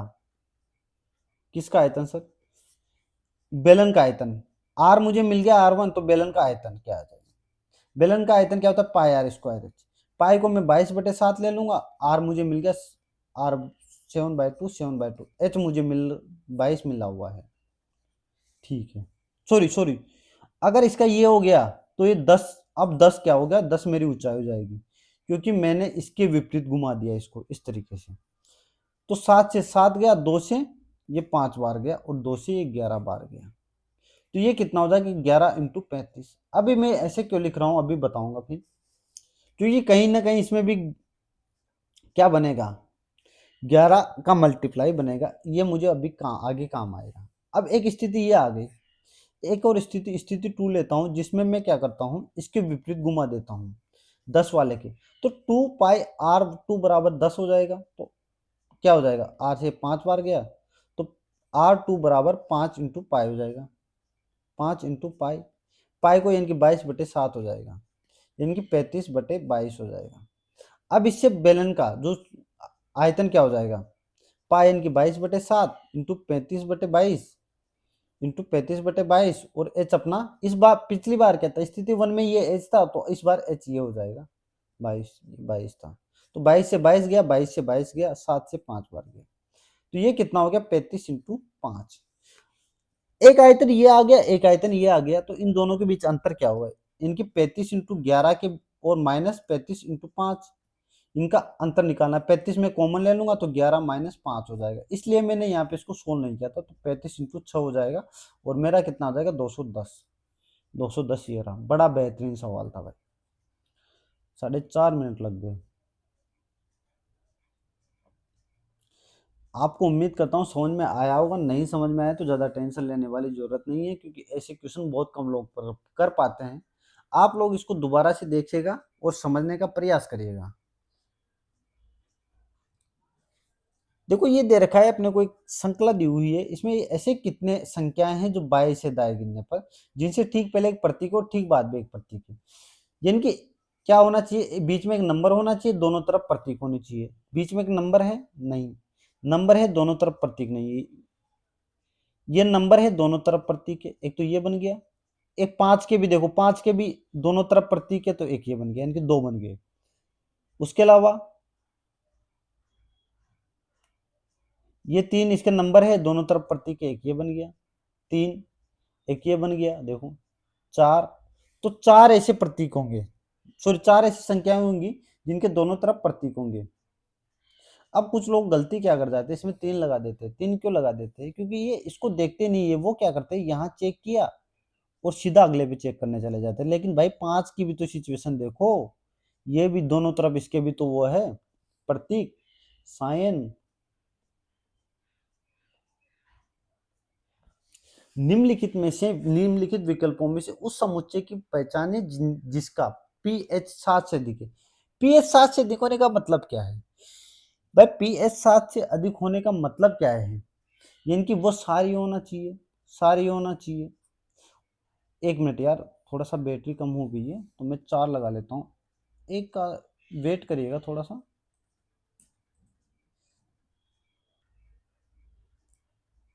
तो क्वेश्चन मैंने क्या बोला कि जिसका pH 7 से अधिक होता है वो सारी होता है, जिसका pH 7 से कम होता है वो क्या होता है, अम्लीय होता है। और pH अगर 7 के बराबर हो तो वो उदासीन होता है। नींबू सबको पता है कि अम्लीय है, तो ये होगा नहीं। विनेगर अम्लीय होता है, इसमें भी विनेगर है, तो मेरा आंसर क्या हो जाएगा, ये तीनों सारे होंगे, बेकिंग सोडा और टूथपेस्ट और साबुन। नेक्स्ट, एफएओ की 2025 की वैश्विक खाद्य संकट रिपोर्ट के अनुसार 2024 में कितने लोगों को गंभीर खाद्य असुरक्षा का सामना करना पड़ रहा? बताओ भाई, कितने लोगों को गंभीर? तो ये होगा भाई 295 मिलियन।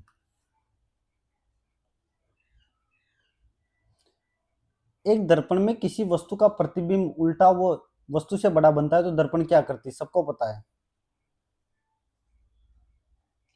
अवतल दर्पण ही प्रतिबिंब उल्टा और बड़ा बनाता है। एक और बेहतरीन सवाल, इसमें सबसे बड़ी समस्या क्या आती है, इस सवाल को देखते आप लोग सोल्व करने लग जाते हो, लेकिन सोल्व करोगे ना तो बहुत घटिया सवाल हो जाएगा, क्योंकि ये तीनों एलसीएम ही लेने पड़ेंगे, क्योंकि इनमें कॉमन है ही नहीं चीजें। और तीनों एलसीएम लोगे तो फिर ये मल्टीप्लाई होगा, एक बार ये मल्टीप्लाई होगा और एक बार ये मल्टीप्लाई होगा। सोल्व करना मतलब इतना मुश्किल हो जाएगा कि क्या ही बताऊं। तो इसको फिर सर कैसे करेंगे? मैंने कहा बिल्कुल ऐसे करिए आप, इनमें मान रखिए। देखो कहीं भी आप बराबर मान रखोगे, एक रखोगे तो ये 0 बन जाएगा, क्योंकि माइनस माइनस हो जाएगा बराबर रखते ही। बराबर रखोगे तो 0 बन जाएगा, 0 बनते ही आपका सब कुछ खत्म, क्यों 1/0 का मान अनंत हो जाता है, इन्फिनिट हो जाता है।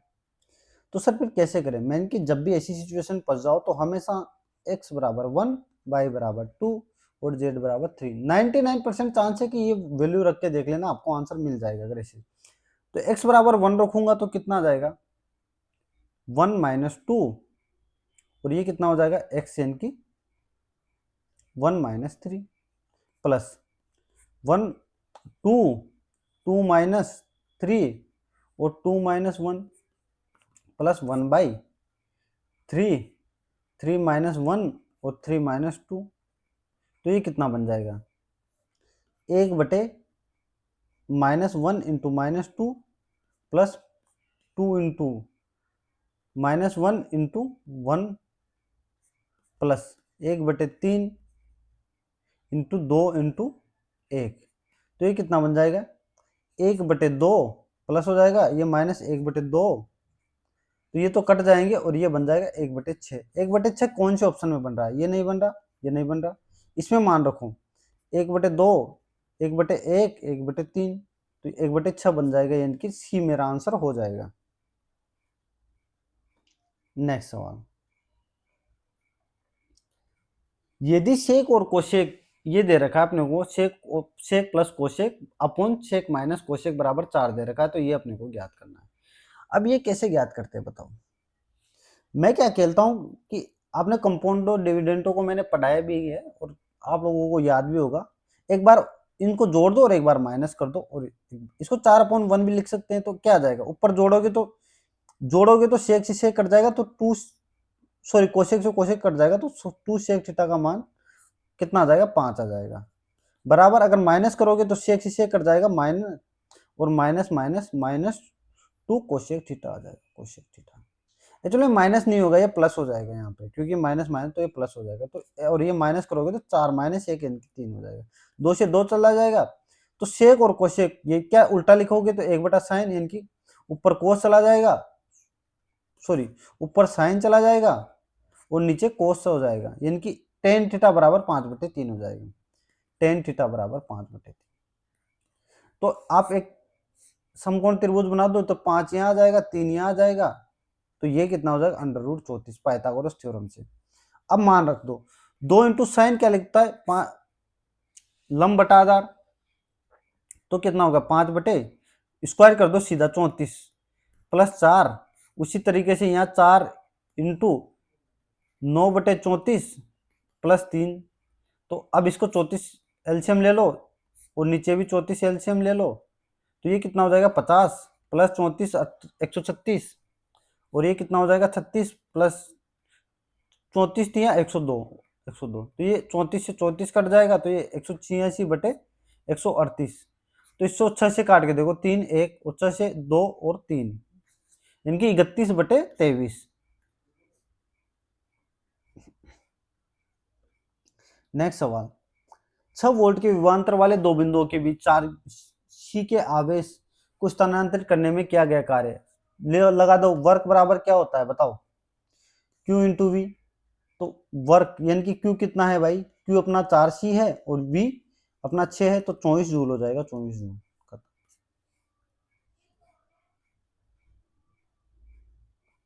नेक्स्ट, निम्नलिखित में से कौन सा सारी धातु का उदाहरण नहीं है बताओ। सारी धातु कौन कौन सी होती है, सोडियम होती है, पोटेशियम होती है और लिथियम होती है।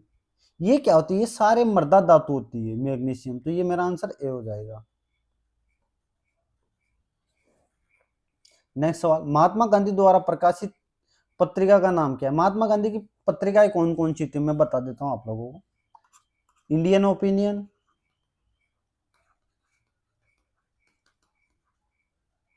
और कौन सी थी, नवजीवन,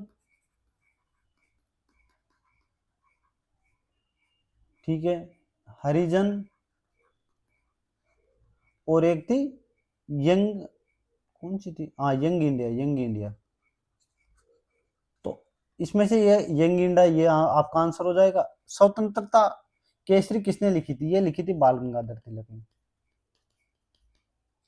द टाइम्स किसने लिखी थी, ये लिखी थी हेनरी लूसियन ने। इंडिया मिरर, मनमोहन घोष वो देवेंद्र नाथ टैगोर ने। तो मेरा आंसर क्या हो जाएगा, सी।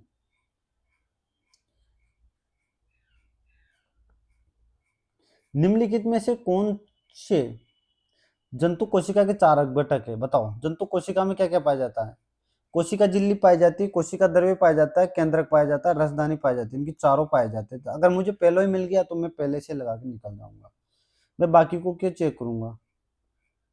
लिस्मेनिया एक परजीवी प्रोटोजोआ है जो किस रोग का कारण बनता है बताओ, सबको पता है, कालाजार।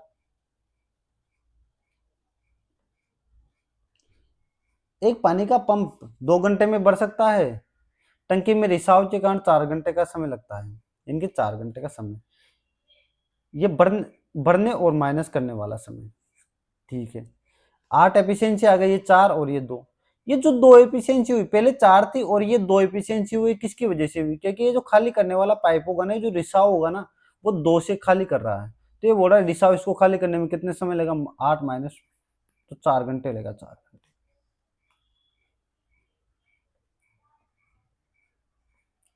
नेक्स्ट, एक ठोस गोले को उसके केंद्र से 2 बराबर भागों में काटा जाता है, तो प्रत्येक भाग का कुल क्षेत्रफल कितना होगा बताओ। अगर मैं गोले को दो बराबर भागों में काट देता हूँ अगर मिडिल से, तो ये क्या अर्धगोला बन जाता है, अर्धगोला बन गया। अर्धगोले का इसने कुल मिला के अर्धगोले का कुल पृष्ठीय क्षेत्रफल पूछा है, तो अर्धगोले का कुल पृष्ठीय क्षेत्रफल 3πr² होता है। तो 3/22/7, आर कितना दे रखा है 7 × 7। अच्छा गोले की त्रिज्या 7 है तो आधी कितनी हो जाएगी बताओ? 7/2 और 7/2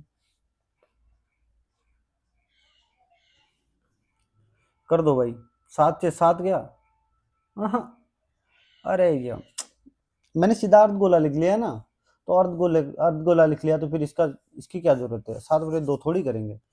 3 × 22/7 × 7 × 7 आधे करने की जरूरत नहीं है क्योंकि ये त्रिज्या यही रहेगी। तो ये कितना हो जाएगा 66 × 7, तो ये 42, 4 बच गया तो 46 इनके 462। गलती मत कर देना जो मैंने की थी यहाँ पे, आप लोग वो गलती मत करना। एक्चुअल में जब गोले को काटा जाता है ना तो उसकी त्रिज्या, अर्धगोले की त्रिज्या भी सेम ही रहती है। नेक्स्ट देखो इसको कैसे लिखा जाए, SKUT, उल्टा लिखा जा रहा है, उल्टा लिखा जा रहा है, उल्टा लिखा जा रहा है। तो बी, अगर इसमें एस तो ये गलत लिखा है, ये लिखा जाना चाहिए ना BRSP लिखा जाना चाहिए, तो ये यानी कि 85 में सी आ जाएगा। नेक्स्ट ई कितने पे आता है 5 पे आता है, ये -4, फिर ये -4 -4 19 -4 15, 15 पे क्या आता है, 15 पे ओ आता है। अब बताओ मैं दूसरे को ऑप्शन क्यों चेक करूं, सीधा जो मुझे एक ही ऑप्शन ओ से शुरू हो रहा है। किस संगठन ने अपनी 2025 फेलो सूची में गैर वैज्ञानिक को शामिल करने के लिए अपनी फेलोसॉफी का विस्तार किया है बताओ? ये क्या है, भारतीय राष्ट्रीय विज्ञान अकादमी, INSN है, इनकी Indian national scientific academy, science academy. ये क्या बोल रहा है, यदि डिस्पोजल में प्रत्येक व्यंजन को वर्णमाला के अगले अक्षरों से विस्थापित किया जाए, इनकी व्यंजन यानी कि कॉन्सोनेंट, और सभी स्वरों को अंग्रेजी वर्णमाला की पिछले अक्षर यानी कि -1 कर दिया जाए, और फिर सभी अक्षरों को वर्ण क्रमानुसार व्यवस्थित किया जाए तो बाएं छोर से छठवां अक्षर। ओके, पहले एक बार बताओ, डी क्या है, व्यंजन है, तो मैं व्यंजन में क्या करूंगा, व्यंजन में +1 कर दूंगा, यानी कि ई हो जाएगा ई। सबसे पहले तो लिख लो, फिर उसके बाद आप व्यवस्थित कर देना। ई के बाद आई से क्या हो जाएगा भाई, आई के पहले एच आ जाएगा, ST, PQ, ओ से पहले N, ST, ए से पहले Z,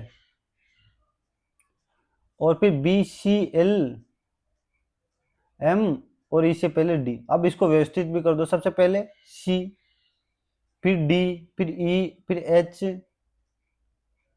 H है ना, फिर हाँ ठीक है, MNQ, T, और T और Z सबके लास्ट में चला जाएगा। ये पूछा है कि बाएं छोर से छठा अक्षर, 3 और 2 5 N आएगा, N। नेक्स्ट सवाल, निम्नलिखित में से कौन सा भारत में पुलिस का सर्वोच्च सम्मान है बताओ? भारत का सर्वोच्च सम्मान पुलिस का बताओ? राष्ट्रीय पुलिस, राष्ट्रपति पुलिस वीरता पुरस्कार। 3 या 5 से विभाजित 3 अंकों वाली संख्याओं की कुल संख्या। अब बताओ एक बड़ा बेहतरीन सवाल, इसको बाद में करवा दूं क्या, पहले बाकी क्वेश्चन करवा देते, इसको बाद में करवा देंगे, टाइम लगेगा इसमें। एक बार इस क्वेश्चन को देखो आप, एक मूलधन को साधारण ब्याज के तहत रखा जा गया है, 4 वर्षों के बाद मिश्रधन मूलधन का 3 गुना है, यानी कि अगर मेरा मूलधन 100 था तो 4 साल के बाद कितना हो गया 400, 4 गुना हो गया, यानी कि 300 बढ़ा, यानी कि 4 ईयर में क्या हुआ 300 बढ़ा, 300 ब्याज आया। तो अब ये बोल रहा है 6 गुना, यानी कि 100 से 600 होने में, यानी कि 500 बढ़ाने में कितना समय लगेगा? अगर 300 बढ़ाने में 4 साल लगे हैं तो 500 बढ़ाने में कितना समय लगेगा भाई? 1 ईयर बराबर 300/4। तो बताओ 500 बढ़ाने में,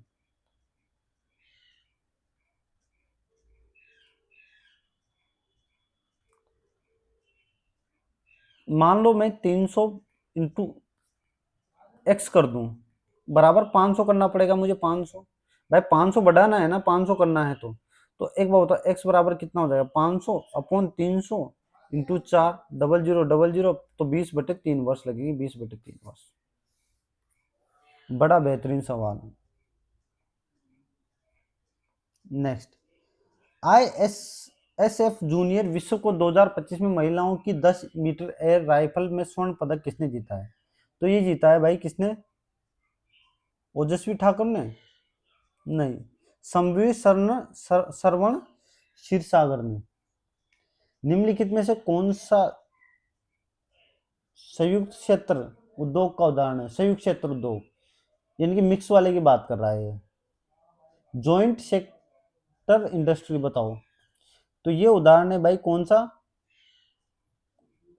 Indian oil India limited. Oil India limited क्या है ना, सरकार और दोनों का, उद्योगपति दोनों की मिक्सचर में। वेटिकन सिटी में पोप लियो 14 के उद्घाटन समारोह में भारत के आधिकारिक प्रतिनिधिमंडल का नेतृत्व किसने किया है? बताओ। मुझे लगता है कि नरेंद्र मोदी जी ने किया होगा, यही जाते रहते हैं। 14 सेकंड है तो इसको करा नहीं पाऊंगा, तो छोड़ दो इसको। अच्छा ये कर दो, ने डिजिटल प्लेटफॉर्म लॉन्च किया अपना डिजिपिन। डिजिपिन सबको पता है, डाक विभाग ने शुरू किया, डाक विभाग ने। तो आपका ये मॉक समाप्त हो जाता है। रैंक 1। अब अपन इसके सॉल्यूशन कर लेते हैं, जो गलत हुआ है और जो नहीं किया वो। एक मिनट यार, छोटा क्यों नहीं हो रहा? माइनस कर देता हूँ मैं। एक मिनट एक मिनट,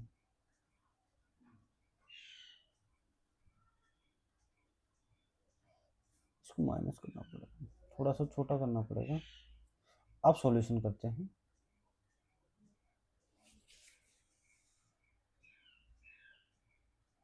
क्योंकि इसमें छोटा दिखता है, तो फिल्टर मार दो भाई, फिल्टर मार दो। इनकरेक्ट और अनअटेम्प्ट। इनकरेक्ट कौन सा हुआ है? ये वाला नरेंद्र में। ये तो कर दिया था ना अपन ने, 10 सेकंड लगाया तो था इसका आंसर। शायद हुआ नहीं था कनेक्ट, शायद मैंने लगाया नहीं, ऑप्शन भूल गया मैं। ओके कोई ना, अपने सोल्व कर लिया तो आप लोगों को समझ में आ गया होगा। इसको देखो कौन सा आंसर होगा इसका भाई? डी होगा भाई। पार्विक अम्ल, और ये सब त्रिकार्बन वाले हैं, तो ये पता नहीं कौन सा। 3 और 5 विभाज्य 3 अंकों वाली संख्याओं की कुल संख्या। अब बस समझो, 3 और 5 विभाज्य 3 अंकों वाली संख्या निकालने के लिए क्या करते हैं? अगर 3 से विभाज्य निकालनी, 3 से विभाज्य निकालनी, 3 से विभाज्य, तो मैं क्या करूंगा? लास्ट टर्म, 3 से विभाज्य वाली last term minus first term upon 3 + 1 कर दूंगा, तो वो उतनी संख्याएं मुझे मिल जाएगी। तो सबसे बड़ी संख्या कौन सी होगी? 999, 3 अंकों वाली, और सबसे छोटी 102 हो जाएगी, अपॉन 3 + 1। तो ये कितना हो जाएगा? 897 अपॉन 3 + 1, तो ये कितना हो जाएगा? 2, 6 और 9, यानी कि नहीं, एक मिनट, 299 होगा, 299, यानी कि ये टोटल 300 संख्या हो जाएगी। 300 भाई। 5 से विभाज्य निकालनी है, 5 से विभाज्य निकालूंगा, 5 से विभाज्य, तो वही वापस सबसे बड़ी संख्या 5 से विभाज्य 995 हो जाएगी, और 100 सबसे छोटी हो जाएगी 3 अंक वाले, अपॉन 5 + 1। ये कितना हो जाएगा? 895 अपॉन 5 + 1, ये कितना हो जाएगा भाई? 1, 3 यानी कि 7 और 9, यानी कि 180 टोटल हो जाएगी, 180। अब 3 और 5 से विभाज्य निकालें, लेकिन इनमें कुछ ऐसी संख्याएं भी तो होगी ना जो 3 और 5 दोनों से विभाज्य होगी। जैसे 125 नहीं, 135 नहीं, 145, 145 नहीं, 150, 150 जैसे 3 से विभाज्य भी है, 5 से भी विभाज्य है, तो वो दो बार चुनी गई, यानी कि अब एक काम करना पड़ेगा मुझे, ऐसी संख्याएं 3 और 5 से विभाज्य होने वाली, 15 से मल्टीप्लाई वाली, तो 15 से मल्टीप्लाई वाली संख्या अगर मैं इसमें से घटा दूंगा, 15 से विभाज्य संख्या है, 15 से विभाज्य सबसे बड़ी संख्या है, कितना है, कितनी, 1000 में 15 का भाग दोगे तो 15, कितना शेषफल बचेगा, 5, हाँ 5 शेषफल तो 900, नहीं 10 शेषफल बच रहा है ना, 190, यानी कि 100 फिर वापस, यानी कि 990, 990 सबसे बड़ी संख्या होगी, और सबसे छोटी कौन सी होगी, 105, 3 अंकों वाली, तो 15 से भाग +1, तो ये कितना हो जाएगा भाई, 885 बटे 15 +1, 885 में 15, यानी कि 59 +1, यानी कि 60 वो टोटल संख्या हो जाएगी।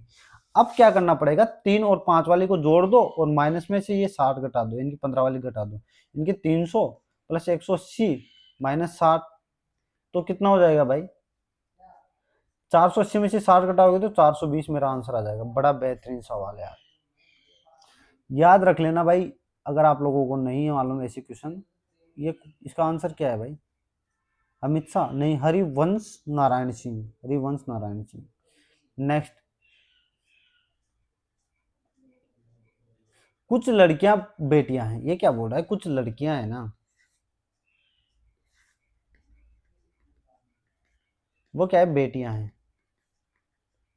कोई बेटियां भाई नहीं है, भाई नहीं है, यहाँ कर दो क्रॉस, कोई भाई बहन नहीं है, कोई भी भाई बहन नहीं है, कुछ लड़कियां भाई है, भाई नहीं है, कुछ लड़कियां भाई नहीं है, बिल्कुल, जो ये बेटियों का जो ये हिस्सा आ गया ना, वो बहन नहीं हो सकता ना, ये बात बिल्कुल सही बोली गई है, ठीक है, ये जो बेटियों के अंदर ये हिस्सा आ गया, किसने बोला कि बेटियां भाई नहीं हो सकती कभी भी, तो ये जो हिस्सा आ गया लड़कियों का, ये भाई कभी हो ही नहीं सकता, देवा, कोई बेटियां बहन नहीं है, कोई भी बेटियां बहन नहीं है, इसके बारे में हम नहीं बोल सकते, हो सकता है ये उल्टा घुमा कर यहीं रख देता और बोल देता कि भाई बहन नहीं है, इसमें रख देता, तो इनकी बात बिल्कुल गलत है, तो मेरा पहला ऑप्शन, अब कितने लोगों ने, 21% लोगों ने, अरे वो इस 21% इस वजह से आ रहा है क्योंकि बहुत सारे लोग यहाँ तक पहुंचे नहीं होंगे इस क्वेश्चन तक। भारत के सर्वोच्च न्यायालय ने किस मामले में निजता के अधिकार को मौलिक अधिकार घोषित किया था, भाई ये क्वेश्चन 4-5 बार आ चुका, सबको पता है, न्यायमूर्ति के.एस. पुट्टास्वामी और बनाम भारत संघ के में निजता का अधिकार, अगर कहीं भी निजता का अधिकार वाले क्वेश्चन में दिख जाए मामलों में, तो सीधा मार देना, पुट्टास्वामी वाला केस, ये रिपीटेड क्वेश्चन है, मल्टीपल टाइम पूछा गया सवाल है। 5 व्यक्ति ABCDE इस प्रकार है कि A और C एक साथ है, लेकिन C A के बाय है, ये क्या बोल रहा है कि C है ना, वह A के बाय है, E सबसे पहला बैठा हुआ है, इनकी E सबसे पहला बैठा होगा, E अभी नहीं पता, DE के बाय दाएं और C के बाय है, D क्या है ना, E के दाएं और C के बाय हो गया, तो 4 लोग बैठ गए, B सबसे अंत में बैठा है तो B यहाँ बैठ जाएगा। अब ये बोल रहा है उस बेंच में बीच में कौन बैठा है, बीच में C बैठा है, C, ऑप्शन C है। नेक्स्ट सवाल, 7, 19, 31, ये तो कोई लॉजिक, +12, +12, +20, +20, +0, +8, तो क्या अब फिर +0, तो +8 होना चाहिए, अब वापस 28 होना चाहिए, तो 71 और 28 कितना हो जाएगा, 99, 99। 100% साक्षरता हासिल करने वाले भारतीय राज्य, दूसरा राज्य पूछा, तीनों बता देता हूं मैं, फर्स्ट है मिजोरम, फर्स्ट, सेकंड है गोवा और थर्ड है त्रिपुरा, तो मेरा सेकंड आंसर क्या हो जाएगा, गोवा। तो इसी के साथ आपके 100 के 100 क्वेश्चन समाप्त हो जाते हैं और इसी के साथ आपका वीडियो भी समाप्त हो जाता है। उम्मीद करता हूँ सबको वीडियो पसंद आया होगा, आपने 100 के 100 क्वेश्चन सीखे होंगे, आपने खुद से प्रैक्टिस भी किए होंगे, आपने मॉक दे लिया तो अच्छी बात है, नहीं दिया हो तो आप लोग दे भी सकते हो, ठीक है। तो अभी के लिए अगर आप लोगों ने चैनल को सब्सक्राइब नहीं किया तो चैनल को सब्सक्राइब कर लीजिए, और आप लोग हमारे टेलीग्राम चैनल से नहीं जुड़े तो टेलीग्राम चैनल से भी जुड़ जाइए, वहाँ पे आपको सारी इन्फॉर्मेशन मिल जाएगी, बाकी आज के लिए इतना ही, मिलते हैं नेक्स्ट वीडियो में, तब तक के लिए बाय, जय हिंद।